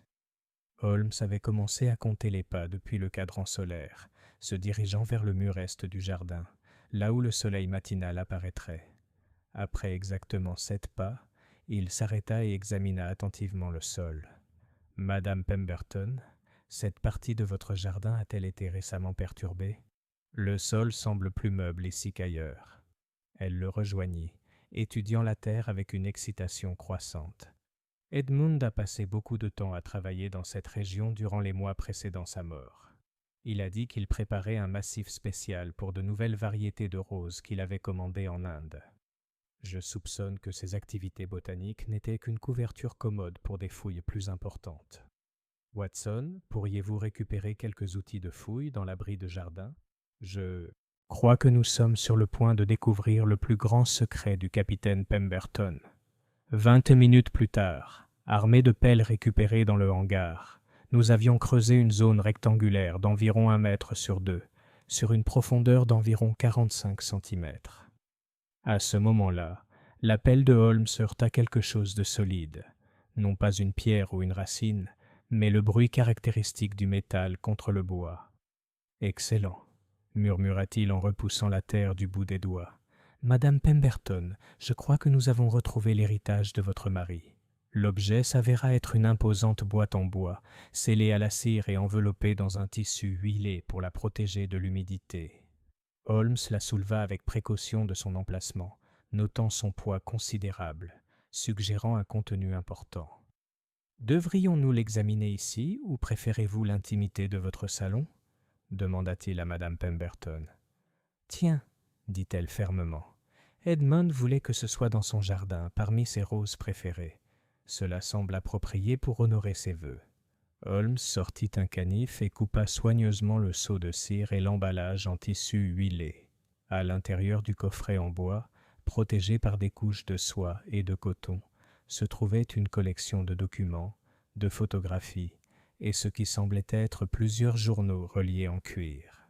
Le premier objet examiné par Holmes était une lettre portant le nom de Madame Pemberton, écrite de la main familière de son défunt mari. « Ma chère Margaret », lut-il à voix haute, « si vous lisez cette lettre, c'est que les gardiens mécaniques que j'ai placés dans notre jardin vous ont guidé jusqu'à cette cachette. Je prie pour que les menaces de Morrison aient enfin été exaucées et que vous soyez à l'abri des dangers qui ont tenté notre mariage. » Les yeux de Madame Pemberton se remplirent de larmes, mais elle fit signe à Holmes de continuer. Les documents contenus dans ce coffret représentent 20 années d'enquête minutieuse sur une conspiration qui allait bien au-delà de la trahison individuelle de Morrison. Ce qui avait commencé comme la preuve de la trahison d'un seul homme a révélé un réseau de corruption qui touchait les plus hautes sphères de l'armée et de l'État. J'ai documenté des paiements, des communications falsifiées, et les véritables circonstances de plusieurs désastres militaires imputés à la ruse afghane plutôt qu'à la trahison britannique. Holmes marqua une pause, examinant plusieurs documents. « Madame Pemberton, votre mari n'était pas seulement un télégraphiste. Il menait une enquête privée qui ferait honte aux plus fins des détectives. Ces documents contiennent des preuves susceptibles de renverser des gouvernements et de détruire des réputations intactes depuis des décennies. Mais pourquoi n'a-t-il pas signalé ces conclusions aux autorités ? Ai-je demandé. Holmes poursuivit la lecture de la lettre. J'ai tenté à plusieurs reprises de porter mes preuves à l'attention des autorités, mais chaque tentative s'est heurtée à des obstacles et à des menaces à peine dissimulées. Il est devenu évident que le complot impliquait des individus suffisamment influents pour empêcher toute enquête. Plutôt que de risquer la sécurité de Margaret en cherchant à obtenir justice immédiatement, j'ai choisi de préserver les preuves jusqu'à ce qu'elles puissent être révélées en toute sécurité. Edmund savait qu'il était en danger, murmura Madame Pemberton. Même après toutes ces années, il savait que Morrison pourrait revenir. En effet, mais il savait aussi que le retour de Morton serait l'occasion idéale de révéler toute la conspiration. Holmes désigna un épais dossier intitulé « Documents financiers ». Ces documents retracent les paiements d'agents afghans à des officiers britanniques, dont plusieurs dont les noms seraient familiers à quiconque suit les débats parlementaires. J'ai examiné l'une des photographies qui montrait 3 hommes en civil rencontrant ce qui semblait être des chefs tribaux afghans. Holmes, si ces allégations sont fondées, nous avons affaire à une trahison d'une ampleur qui éclipse les crimes individuels de Morrison. Ce qui explique pourquoi le capitaine Pemberton a pris des précautions aussi minutieuses. Il savait que de puissants ennemis ne reculeraient devant rien pour récupérer ces preuves. Holmes remit soigneusement les documents dans leurs emballages protecteurs. « Madame Pemberton, votre mari vous a laissé face à un choix qui affectera non seulement votre avenir, mais aussi celui de la justice britannique. » Elle redressa les épaules avec une détermination qui me rappela l'allure militaire de son défunt mari. « Quel choix avez-vous, monsieur Holmes ? Faut-il honorer le sacrifice d'Edmund en veillant à ce que ces preuves parviennent à ceux qui agiront en conséquence, quelles qu'en soient les conséquences personnelles ? Il existe des hommes honnêtes en position d'autorité, mais leur identification nécessitera une attention particulière. Et si nous choisissions d'enterrer ces preuves comme Edmund les a enterrées à l'origine ? L'expression de Holmes devint grave.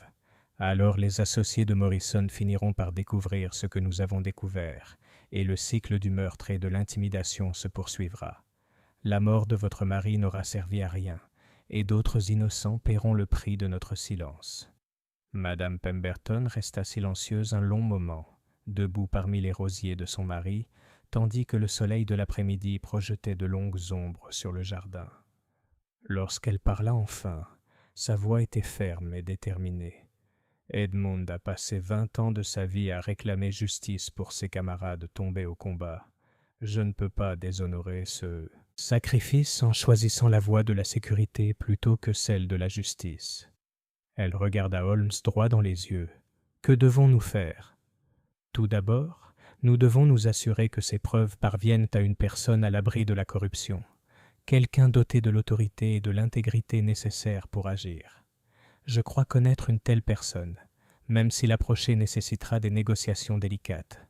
Et deuxièmement, Holmes jeta un coup d'œil vers la maison, où l'inspecteur Bradshaw concluait son enquête sur la capture de Morrison. Nous devons nous préparer à l'éventualité que les complices de Morton tentent de récupérer ces preuves par tous les moyens.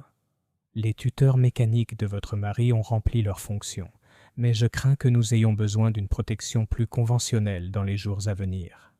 Tandis que nous réenfouissions soigneusement la boîte en bois et rendions au jardin son aspect d'origine, je m'émerveillais devant l'homme extraordinaire dont la clairvoyance nous avait conduits à ce moment. Le capitaine Edmund Pemberton avait transformé son paisible jardin en une arme de justice, resté en sommeil pendant 6 mois, avant d'atteindre sa cible avec une précision dévastatrice. Pourtant, alors même que nous célébrions ce triomphe sur la corruption et le meurtre, je ne pouvais m'empêcher de penser que nos plus grands défis nous attendaient. La capture de Morrison n'était que le premier pas dans une partie dont les enjeux étaient plus importants que nous ne l'avions imaginé. En dévoilant une conspiration, nous étions tombés sur des preuves de crimes susceptibles d'ébranler les fondements mêmes de l'Empire. Alors que nous nous apprêtions à quitter le jardin, Madame Pemberton s'arrêta près du rosier de Kandahar qui avait lancé notre enquête. L'espace d'un instant, je crus entendre à nouveau cet étrange bruit de tapotement qui nous avait conduits à Hampstead. Mais cette fois, le message semblait différent. Non pas un appel à l'aide, mais une bénédiction, comme si l'esprit d'Edmund Pemberton avait enfin trouvé la paix qui lui avait échappé de son vivant. « Merci, ma chère », murmura Madame Pemberton à la rose silencieuse. « Merci de m'avoir amené les amis qui ont pu terminer ce que tu as commencé. » La rose ne répondit pas, sa voix mécanique s'étant enfin tue. Mais dans le crépuscule naissant, entouré de la beauté et de la sérénité du jardin qu'il avait tant aimé, j'étais certaine que le capitaine Edmund Pemberton pouvait enfin se reposer, rassuré par la certitude que justice serait enfin rendue. Chapitre 6. La toile du pouvoir. Notre retour à Baker Street ce soir-là s'est déroulé dans un silence contemplatif, chacun absorbé par ses propres réflexions sur les découvertes capitales de la journée. Madame Pemberton avait accepté de rester chez sa sœur dans le Yorkshire jusqu'à ce que nous puissions déterminer l'ampleur du danger que représentaient les associés anonymes de Morrison, tandis que les précieuses preuves restaient soigneusement cachées sous son cadran solaire de jardin, protégé désormais par des serrures conventionnelles plutôt que par des rosaces mécaniques. Tandis que notre fiacre sillonnait les rues familières en direction de la maison, je me suis surpris à observer le profil de mon ami à la lueur vacillante du gaz. Holmes arborait l'expression de profonde concentration qui précédait généralement ses projets les plus audacieux, et je soupçonnais que la soirée nous apporterait des révélations aussi importantes que celles que nous avions déjà vécues. « Holmes », ai-je osé demander tandis que nous montions les marches menant à notre logement. « Vous avez mentionné connaître quelqu'un doté de l'autorité et de l'intégrité nécessaires pour agir sur la foi du témoignage du capitaine Pemberton. Oserais-je vous demander à qui vous faites référence ?» Il marqua une pause, la clé à moitié tournée dans la serrure. « Watson, connaissez-vous bien l'actuel ministre des Affaires étrangères ?» La question m'a complètement pris au dépourvu. « Lord Salisbury ?» « De réputation, bien sûr. Pourquoi posez-vous cette question ? » Parce que j'ai des raisons de croire qu'il est peut-être le seul homme du gouvernement à qui l'on puisse confier ces preuves. Plus important encore, il possède suffisamment de pouvoir politique pour agir sans craindre l'ingérence de ceux qui préféreraient les voir enterrés. Nous sommes entrés dans notre salon et avons trouvé Madame Hudson qui nous attendait avec une expression inquiète et un plateau en argent contenant plusieurs lettres et télégrammes. « Monsieur Holmes, » dit-elle avec un soulagement évident, « ces messages sont arrivés dans l'heure, et les messieurs qui les ont délivrés semblaient très insister pour que vous les receviez immédiatement. » Holmes examina la correspondance avec un intérêt évident. Le premier télégramme portait le sceau officiel de Scotland Yard, tandis que le second était marqué du cachet distinctif du ministère des Affaires étrangères. Le troisième envoi, une enveloppe simple, sans marque officielle, sembla retenir toute son attention. « Madame Hudson, le monsieur qui a livré cette lettre non marquée a-t-il fourni une description de lui-même ? » « Un homme bien habillé, monsieur, avec l'allure d'un militaire. Il portait des gants et parlait avec un accent cultivé, mais gardait son chapeau enfoncé sur ses traits. Un comportement des plus étranges, à mon avis. Holmes déchira d'abord l'enveloppe non marquée, son expression devenant de plus en plus grave à mesure qu'il en lisait le contenu. Finalement, il me tendit la lettre sans commentaire. Le message était bref mais glaçant. « Monsieur Holmes, votre enquête sur certains faits historiques n'est pas passée inaperçue. Ceux qui privilégient la discrétion au sensationnalisme feraient donc bien de considérer les bienfaits du silence. Certains secrets valent mieux que la justice, et certaines justices coûtent plus cher que le silence. Un ami concerné. Une menace, dis-je d'un ton sombre. Les associés de Morrison agissent vite. En effet. Mais observez la qualité du papier, la formulation réfléchie, l'évitement minutieux des menaces spécifiques qui pourraient de constituer des preuves concrètes. Cela vient de quelqu'un possédant une solide expérience des arts subtils de l'intimidation. Holmes ouvrit ensuite le télégramme de Scotland Yard, et je vis ses sourcils se froncer de surprise. L'inspecteur Bradshaw rapporte que Morrison a été victime d'une crise d'apoplexie mortelle dans sa cellule, le moment idéal pour ceux qui préfèrent le silence à leur conspirateur. Assassiné ? Presque certainement, même s'il sera impossible de le prouver. Un poison administré par une personne ayant accès aux installations policières suggère une influence au plus haut niveau. Holmes se tourna vers le communiqué du ministère des Affaires étrangères, et cela confirme mes soupçons quant à l'urgence de la situation. Le télégramme officiel était tout aussi bref. « Monsieur Holmes, votre présence est requise au ministère des Affaires étrangères demain à 10 heures pour consultation sur des questions de sécurité impériale. Lord Salisbury. » J'ai regardé le message avec stupéfaction. Comment Lord Salisbury pouvait-il être au courant de notre enquête ? Parce que, mon cher Watson, le ministre des Affaires étrangères entretient des réseaux de renseignements qui impressionneraient même le professeur Moriarty. Si le complot de Morrison impliquait des représentants du gouvernement, vous pouvez être certain que Lord Salisbury surveille ses activités depuis un certain temps. Holmes s'approcha de notre fenêtre et contempla la rue en contrebas, son œil perçant observant chaque détail de la circulation piétonne du soir. « Watson, je voudrais que tu prépares un sac de voyage contenant le nécessaire pour plusieurs jours. Après la réunion de demain, nous jugerons peut-être prudent de quitter Londres jusqu'à la conclusion de cette affaire. Vous croyez que nous sommes en danger immédiat ? Je crois que la mort de Morrison démontre que ses associés sont prêts à tout pour se protéger. Il nous reste peut-être 12 heures avant qu'ils ne réalisent donc que son élimination ne suffisait pas à assurer leur sécurité. » Comme pour appuyer son propos, un mouvement subtil dans l'ombre de Baker Street attira mon attention.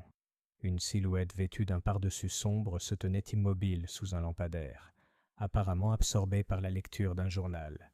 Pourtant, quelque chose dans sa posture suggérait que son attention était focalisée non pas sur la page imprimée, mais sur nos fenêtres, éclairées.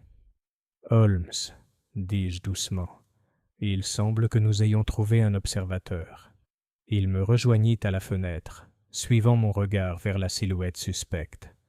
Prévisible mais importun. « Watson, je crois qu'il est temps de prendre certaines précautions. » Holmes s'installa à son bureau et commença à rédiger une série de télégrammes, sa plume parcourant avec une précision rapide les formulaires jaunes. Je fais en sorte que les preuves de Madame Pemberton soient récupérées ce soir et placées sous bonne garde. Si nos ennemis découvrent où elles se trouvent, ils ne reculeront devant rien pour les récupérer. À qui pouvons-nous faire confiance avec des informations aussi sensibles ? Frère Mycroft possède des installations qui résistent à tous les assauts, sauf aux plus acharnés. Les preuves seront en sécurité sous sa garde jusqu'à ce que nous puissions les remettre à Lord Salisbury. Le reste de la soirée se passa à préparer minutieusement ce que nous pressentions tous deux comme une confrontation décisive. Holmes envoya ses télégrammes par l'intermédiaire du neveu de Madame Hudson, qui sortit par l'entrée arrière du bâtiment pour échapper à nos observateurs. Pendant ce temps, je nettoyais et chargeais mon revolver de service et le petit pistolet que Holmes gardait en cas d'urgence. À 11 heures, la mystérieuse silhouette de l'autre côté de la rue avait été rejointe par un second observateur, confirmant nos soupçons quant à la gravité de la menace qui nous attendait. Holmes avait tiré les rideaux et allumé une seule lampe, créant l'illusion d'une activité nocturne normale tout en nous permettant de surveiller la rue sans être clairement observés.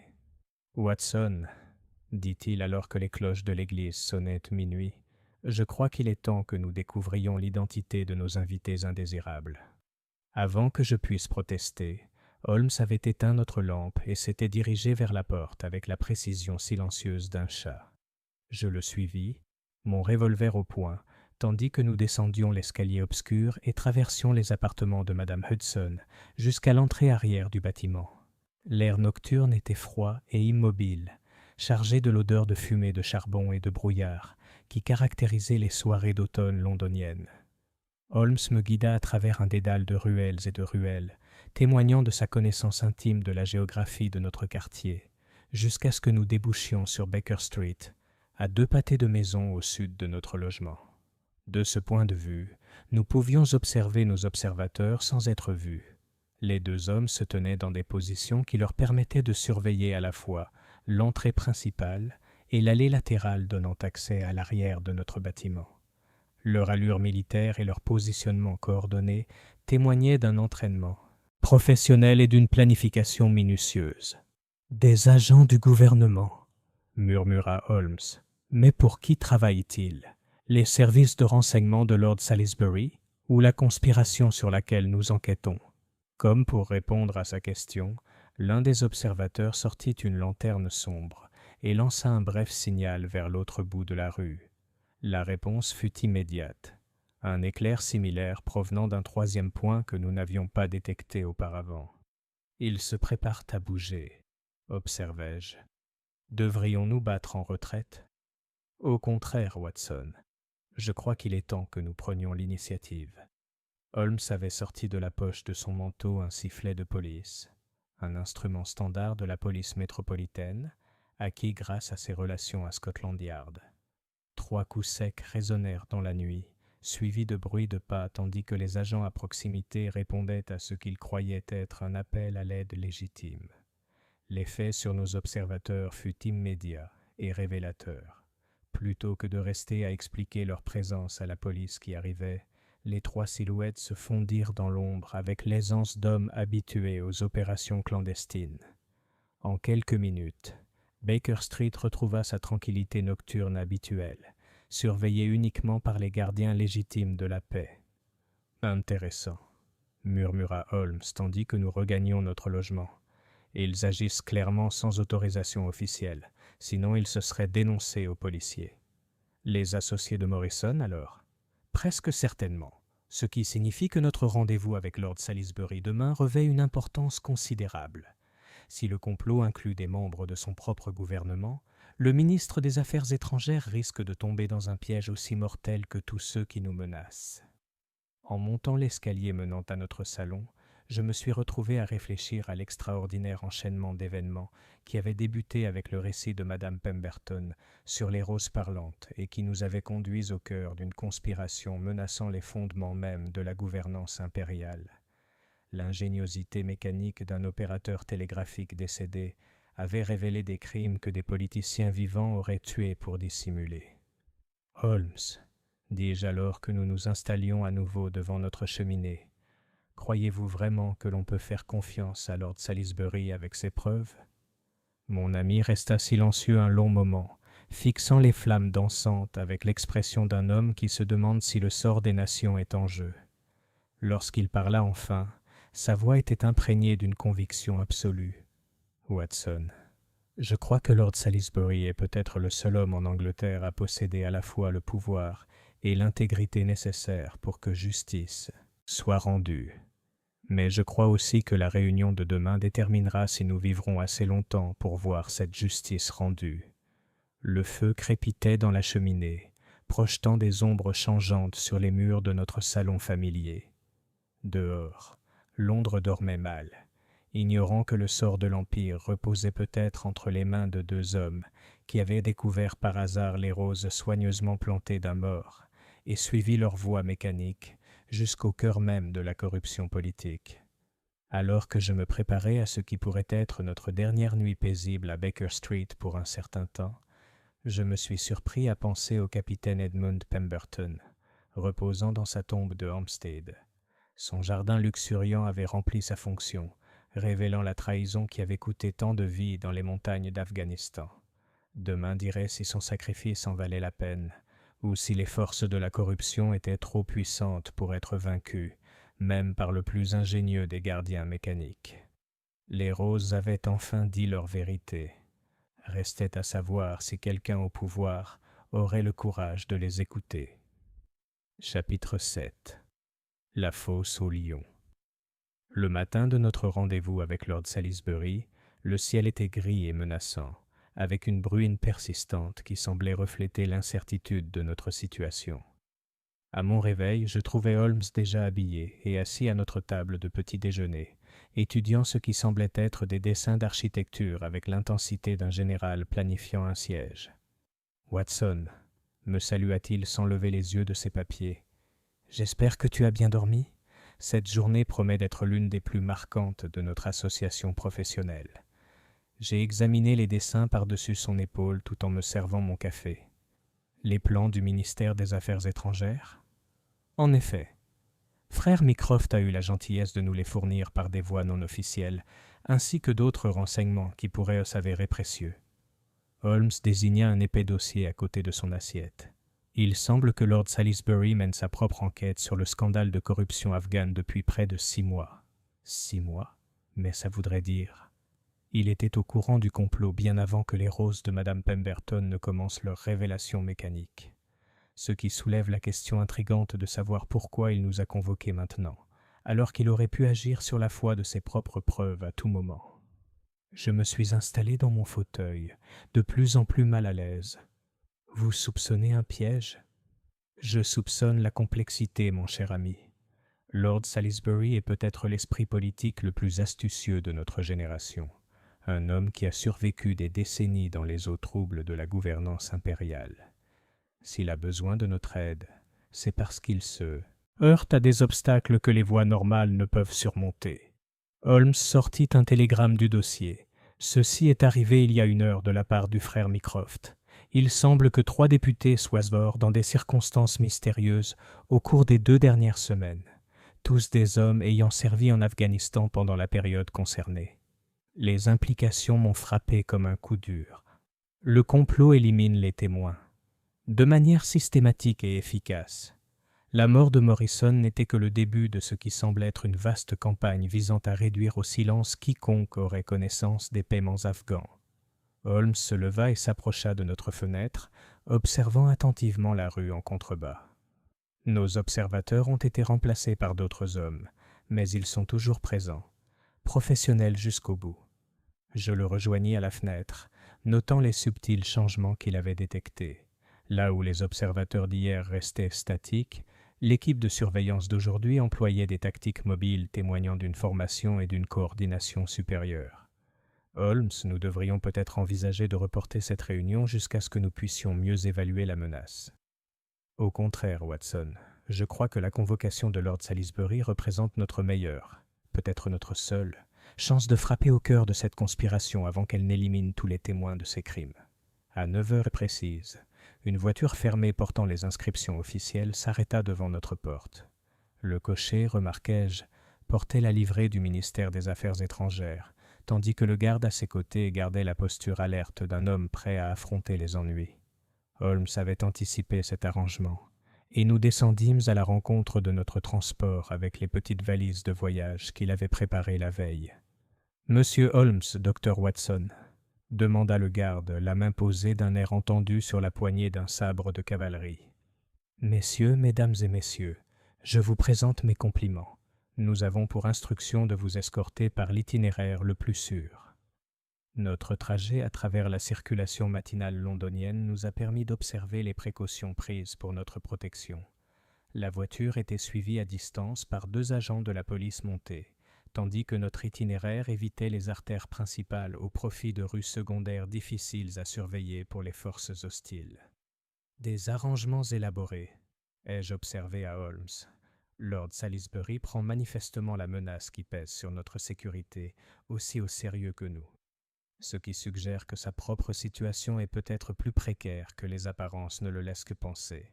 Le ministère des Affaires étrangères présentait sa façade habituelle de dignité impériale, un imposant édifice de pierre témoignant de l'autorité mondiale et des institutions permanentes de la Grande-Bretagne.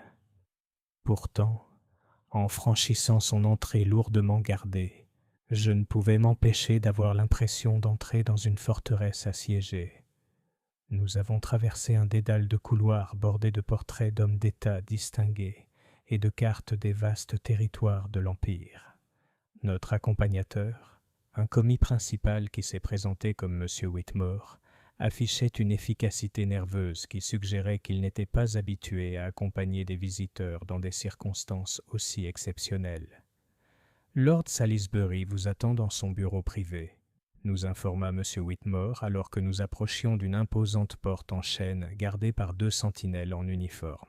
« Je tiens à préciser que sa seigneurie a requis d'une intimité absolue pour votre consultation. » Le bureau du ministre des Affaires étrangères était à l'image de son occupant, spacieux, digne et imprégné de la sagesse accumulée au cours de décennies de service public. Des étagères allant du sol au plafond bordaient les murs, tandis qu'un bureau massif dominait le centre de la pièce.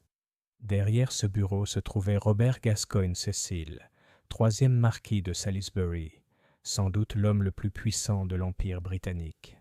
Lord Salisbury était un personnage imposant, grand, large d'épaules, avec le regard pénétrant d'un homme habitué à déchiffrer avec la même facilité les intentions des ambassadeurs étrangers et de ses rivaux nationaux. Son accueil était courtois mais réservé, et je sentais que nous étions évalués avec la même attention qu'il pourrait accorder à une négociation de traité crucial. « Monsieur Holmes, Dr. Watson », dit-il en se levant avec une grâce surprenante pour un homme de sa stature. « Merci d'avoir répondu à ma convocation. J'espère que votre arrivée s'est déroulée sans incident. »« Tout à fait paisible, monseigneur, » répondit Holmes. « Nous apprécions toutefois l'escorte que vous nous avez fournie. Ce sont des précautions nécessaires, je le crains.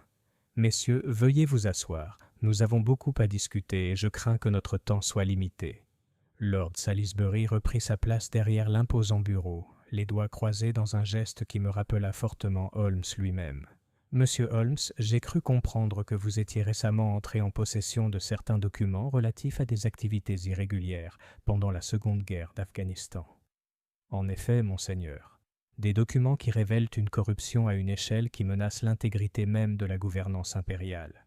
C'est précisément mon avis. Ce qui m'amène à la raison de notre réunion d'aujourd'hui. » Lord Salisbury ouvrit un portefeuille en cuir et en sortit plusieurs documents officiels. « Depuis 6 mois, j'ai mené ma propre enquête sur ces affaires, en utilisant des ressources réservées au ministère des Affaires étrangères. Les preuves que j'ai découvertes corroborent en tout point les conclusions du capitaine Pemberton. » Je me suis penché en avant sur ma chaise. Alors pourquoi n'y a-t-il eu aucune arrestation? Sûrement avec le soutien des autorités. Dr. Watson, la corruption sur laquelle nous enquêtons s'étend au plus haut niveau du gouvernement, y compris aux membres du cabinet actuel. Toute action prématurée alerterait les conspirateurs et leur donnerait l'occasion de détruire des preuves ou d'éliminer des témoins, comme ils l'ont déjà fait avec une efficacité remarquable. Holmes observait l'attitude de Lord Salisbury avec un intérêt évident. « Vous avez besoin de notre aide, car les canaux conventionnels sont compromis. » « Exactement. J'ai besoin d'une vérification indépendante des preuves du capitaine Pemberton, fournies par des témoins dont l'intégrité ne peut être mise en doute. Plus important encore, j'ai besoin que ces preuves soient présentées de manière à forcer une action immédiate, quelles qu'en soient les conséquences politiques. Que proposez-vous ? » Lord Salisbury se leva et se dirigea vers une grande carte de l'Asie qui occupait la majeure partie d'un mur. Demain soir, le ministère de la Guerre organise une réception en l'honneur des vétérans des campagnes d'Afghanistan. Parmi les participants figureront tous les officiers survivants, susceptibles d'avoir connaissance de la corruption sur laquelle nous enquêtons, y compris plusieurs dont nous savons maintenant qu'ils sont activement impliqués dans la conspiration. Un rassemblement de suspects et de témoins en un seul lieu, observa Holmes. Pratique pour nos besoins, mais tout aussi pratique pour ceux qui souhaitent éliminer les témoignages gênants. En effet, c'est pourquoi je propose de saisir cette occasion pour présenter publiquement les preuves du capitaine Pemberton, devant un public composé de représentants de la presse et de représentants du gouvernement. Une fois l'information rendue publique, les conspirateurs n'auront plus aucune raison de poursuivre leur campagne de meurtre. Je me suis surpris à admirer l'audace du plan, même si ses dangers devenaient évidents. Monseigneur, vous proposez de miser votre carrière politique sur l'exactitude de preuves que vous n'avez jamais vues. Dr. Watson, je propose de risquer bien plus que ma carrière. Si cette conspiration se poursuit, elle corrompra les fondements mêmes de la gouvernance impériale. Mieux vaut tout risquer pour la justice que de laisser la trahison prospérer au nom de l'opportunisme politique. Holmes étudiait la carte de l'Asie avec une fascination évidente. Lord Salisbury, puis-je vous demander ce qui a d'abord attiré votre attention sur ces irrégularités afghanes? Question très intéressante, monsieur Holmes. Il y a 3 mois, j'ai reçu une lettre du capitaine Pemberton lui-même, postée semble-t-il peu avant sa mort.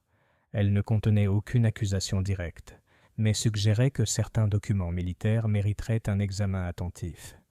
Lorsque j'ai ordonné cet examen, l'ampleur de la corruption est apparue clairement. « Le capitaine Pemberton vous a contacté directement » m'exclamai-je.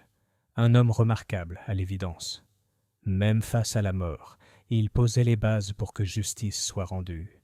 Sa lettre suggérait que des preuves supplémentaires pourraient être découvertes par quiconque serait suffisamment intelligent pour résoudre une énigme impliquant des roses et des dispositifs mécaniques. Holmes sourit avec une admiration sincère. Le capitaine a été encore plus minutieux que nous le pensions. Il a fourni des moyens officiels et officieux pour que ces preuves parviennent aux autorités compétentes. Ce qui nous amène à la question immédiate, poursuivit Lord Salisbury. Êtes-vous prêt à m'aider à présenter ces preuves demain soir, sachant que cela mettrait nos vies à tous en danger? Je regardai Holmes, lisant dans son expression le même mélange d'excitation et de détermination qui avait caractérisé nos affaires les plus importantes. Monseigneur, dis-je, nous sommes à votre service. Excellent. Monsieur Whitmore vous fournira les qualifications et les documents d'information nécessaires. Je vous suggère de consacrer le reste de la journée à une préparation minutieuse. Demain soir, notre courage et notre ingéniosité seront mis à l'épreuve. Alors que nous nous apprêtions à quitter le bureau du ministre des Affaires étrangères, Lord Salisbury a fait une dernière observation qui m'a fait froid dans le dos. « Messieurs, les roses du capitaine Pemberton disaient la vérité sur les trésors cachés et les secrets endormis. Demain soir, nous découvrirons si la vérité est réellement plus puissante que les forces déployées contre elle. » Notre escorte jusqu'à Baker Street fut menée avec les mêmes précautions minutieuses que lors de notre voyage matinal, mais je me surpris à ne plus prêter attention au paysage. Mon esprit était plutôt absorbé par la tournure extraordinaire que prenait notre enquête. Ce qui avait commencé comme l'appel à l'aide d'une veuve pour des phénomènes surnaturels s'était transformé en une conspiration menaçant de renverser le gouvernement lui-même. « Holmes !» dis-je alors que notre voiture parcourait les rues familières en direction de la maison.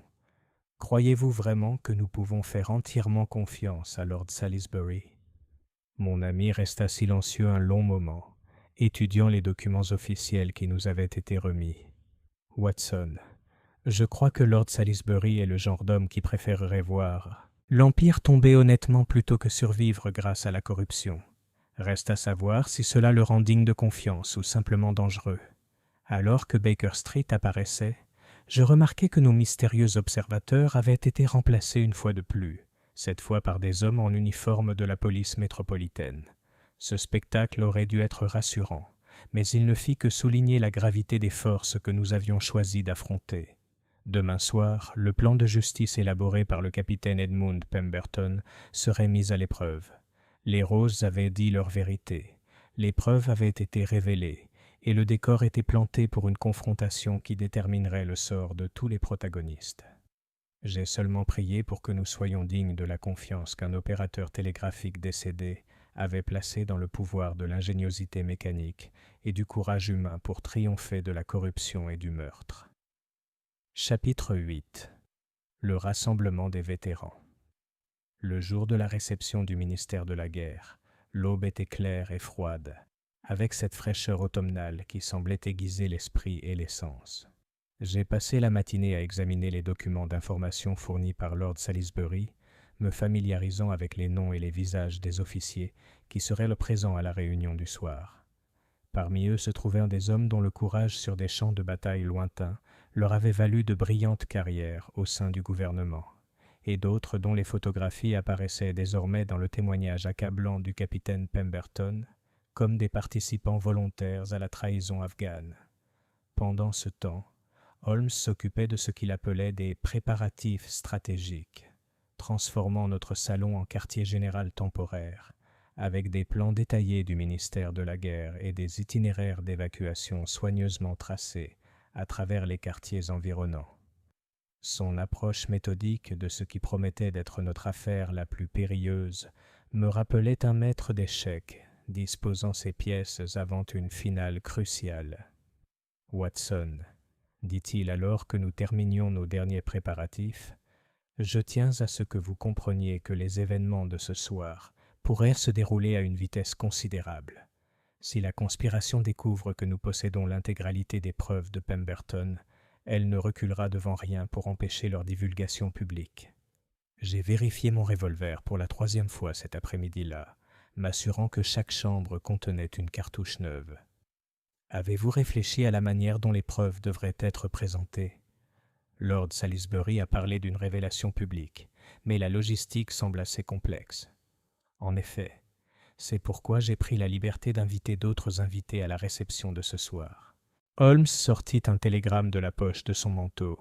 Frère Mycroft a fait en sorte que des représentants du Times, du Morning Post et de plusieurs autres publications soient présents en tant qu'observateurs. Tout ce qui se passera ce soir sera rapporté dans les journaux de demain.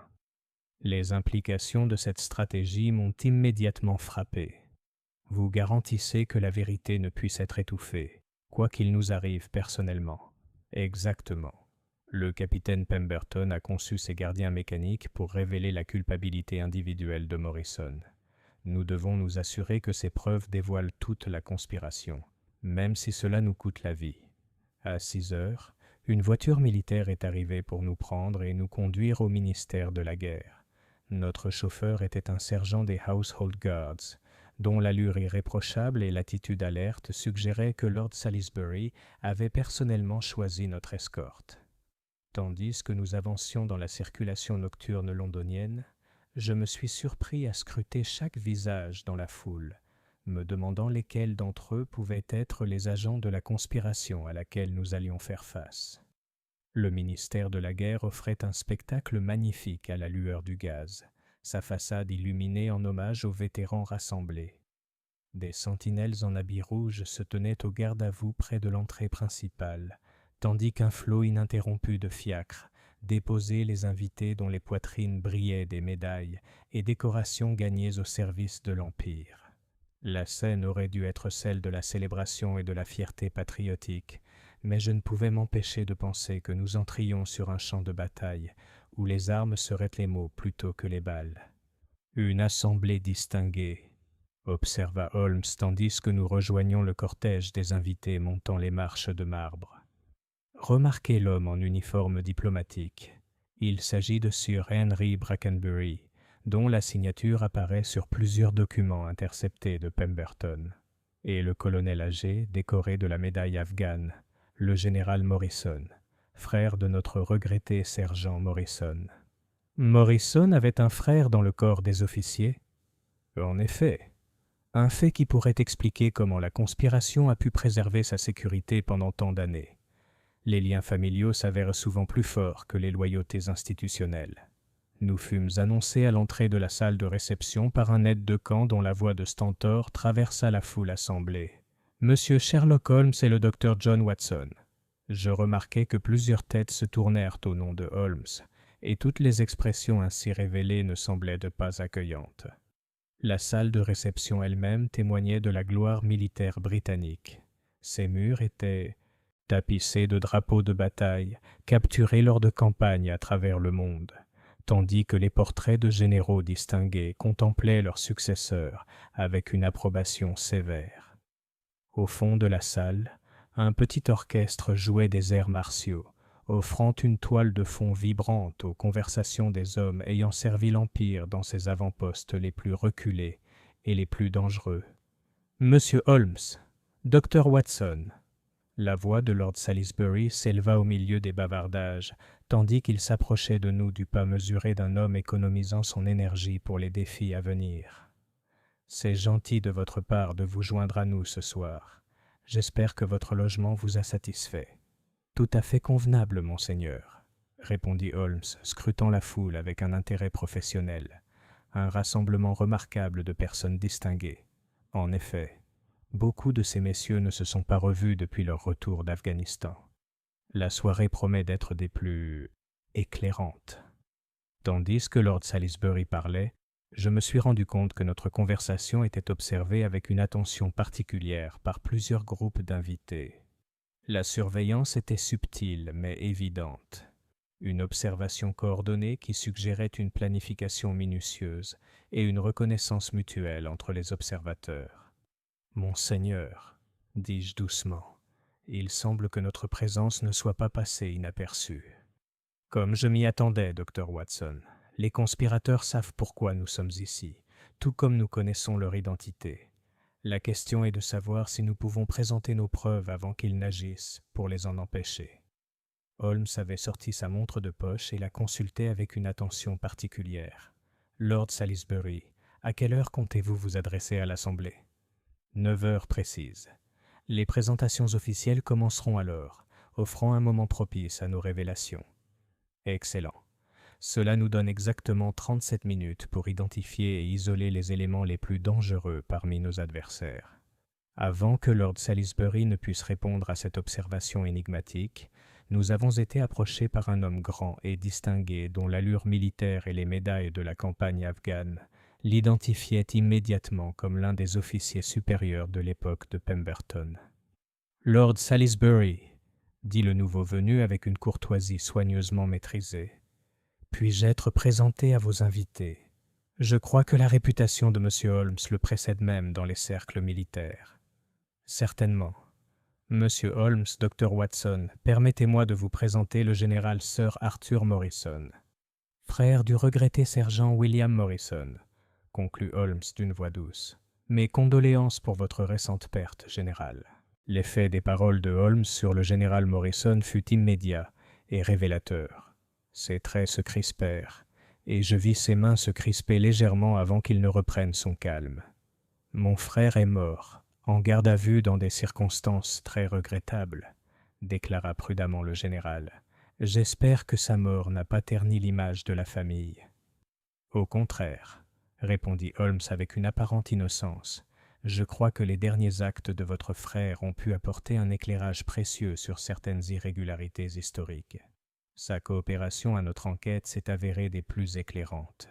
Le visage du général Morrison était devenu pâle, mais sa voix restait ferme. « Je crains de ne pas comprendre ce que vous voulez dire, monsieur Holmes. »« Peut-être pas, mais je suppose que vous comprenez la signification des paiements totalisant quelques 15 000 livres, distribués à divers militaires pendant les campagnes de Kandahar. Les dossiers du capitaine Pemberton étaient remarquablement complets. » La mention du nom de Pemberton frappa le général comme un coup de massue. L'espace d'un instant, son masque de dignité militaire tomba complètement, révélant le désespoir d'un homme dont les secrets les plus secrets avaient été dévoilés. « Pemberton, » murmura-t-il, « cet imbécile aurait dû s'occuper de ses affaires. » Au lieu de cela, il a choisi de se consacrer à son devoir envers l'Empire, observa Holmes. Un choix qui lui a finalement coûté la vie, mais qui a assuré que justice serait finalement rendue. Lord Salisbury écoutait cet échange avec une intensité croissante, et je le vis faire discrètement signe à plusieurs officiels postés autour de la salle de réception. Le piège se préparait, mais je me demandais si nos adversaires se laisseraient reprendre si facilement. Comme pour répondre à mes pensées, le général Morrison redressa les épaules et reprit l'attitude d'un officier distingué s'adressant à ses subordonnés. « Messieurs, dit-il d'une voix qui résonna dans tout le voisinage. Je crois que cette conversation est suffisamment avancée. Certaines questions de sécurité impériale ne peuvent être abordées dans un tel forum public. Je suis tout à fait d'accord, répondit Holmes. C'est pourquoi je propose que nous les résolvions immédiatement, devant un public qualifié pour juger de leur importance. Holmes avait sorti de son manteau un porte-document en cuir, le même qui nous avait accompagnés depuis Baker Street et qui contenait désormais des copies photographiques des preuves les plus accablantes du capitaine Pemberton. La vue de ces documents provoqua une vive émotion parmi les invités qui avaient suivi notre conversation, et je compris que la nouvelle de notre intention se répandait rapidement dans l'assemblée. « Monsieur Holmes, » dit le général Morrison avec une urgence à peine maîtrisée, « je dois insister pour que vous preniez en compte les implications plus larges de toute action que vous envisagez.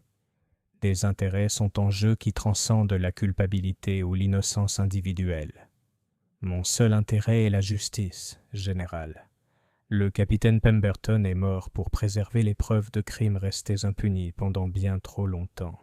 Ce soir, son sacrifice portera enfin ses fruits. » La tension dans la salle de réception était devenue palpable à mesure que de plus en plus d'invités prenaient conscience de la confrontation qui se déroulait dans notre coin. J'ai remarqué que plusieurs hommes se dirigeaient vers les sorties avec une coordination subtile, tandis que d'autres se positionnaient de manière à pouvoir observer ou intervenir selon les circonstances. Lord Salisbury consulta sa montre de poche et fit un signe de tête à Holmes avec une satisfaction sombre. « Messieurs, je crois que le moment est venu de notre présentation officielle. Auriez-vous l'amabilité de m'accompagner jusqu'à l'estrade ?» Alors que nous nous dirigions vers l'estrade surélevée au fond de la salle, j'ai été vivement conscient des regards qui nous suivaient.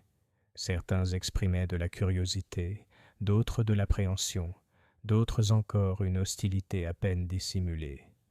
Le rassemblement des vétérans était devenu un champ de bataille où les armes étaient secrètes et où les pertes seraient des réputations, des carrières et peut-être même des vies. « Holmes, » murmurai-je tandis que nous montions les marches du quai, « es-tu certain que c'est la meilleure décision à prendre? On est plutôt exposé ici. » « La visibilité est précisément ce dont nous avons besoin, mon cher Watson. Le témoignage du capitaine Pemberton exige une audience, et ces messieurs nous ont offert l'occasion idéale. » Lord Salisbury s'était avancé vers l'estrade et appelait l'attention des invités. Les conversations s'éteignirent peu à peu, la discipline militaire s'installant, laissant la salle plongée dans un silence d'attente. « Messieurs, » commença le ministre des Affaires étrangères, cette soirée devait célébrer les services distingués rendus lors de l'une des campagnes les plus difficiles de l'Empire. Elle est devenue l'occasion de remédier à certaines irrégularités qui ont terni ce service. Un murmure parcourut la foule assemblée, en partie d'anticipation, en partie d'appréhension, alors que les implications des paroles de Lord Salisbury devenaient claires. « J'appelle M. Sherlock Holmes à présenter des preuves qui éclaireront ces zones d'ombre, et j'espère restaureront l'honneur de ceux qui ont servi avec distinction tout en exposant ceux qui ont trahi leur mission sacrée. » Holmes s'avança vers l'estrade, tenant bien en évidence dans ses mains le dossier contenant les preuves de Pemberton. Le silence régnait désormais dans la salle, seulement troublé par les bruits lointains de la circulation londonienne filtrant à travers les hautes fenêtres. « Messieurs, » commença-t-il, sa voix portant clairement dans tous les coins de la salle de réception. « Je me tiens devant vous ce soir, en tant que messager d'un homme mort, le capitaine Edmund Pemberton du corps des télégraphes, qui a donné sa vie pour préserver les preuves d'une conspiration qui menace les fondements mêmes de l'honneur impérial. » Tandis que Holmes parlait, je me suis surpris à scruter les visages dans la foule, notant quels invités semblaient prêts à entendre ces révélations et lesquels semblaient prêts à les en empêcher par tous les moyens. La soirée, qui avait commencé comme une simple réunion, était devenue un procès dont le verdict pourrait bien être écrit dans le sang. Le jeu était lancé, comme dirait Holmes, mais cette fois, les enjeux étaient plus élevés que jamais. Les roses du capitaine Pemberton avaient enfin dit leur vérité, et il restait à voir si cette vérité résisterait aux forces déployées contre elle.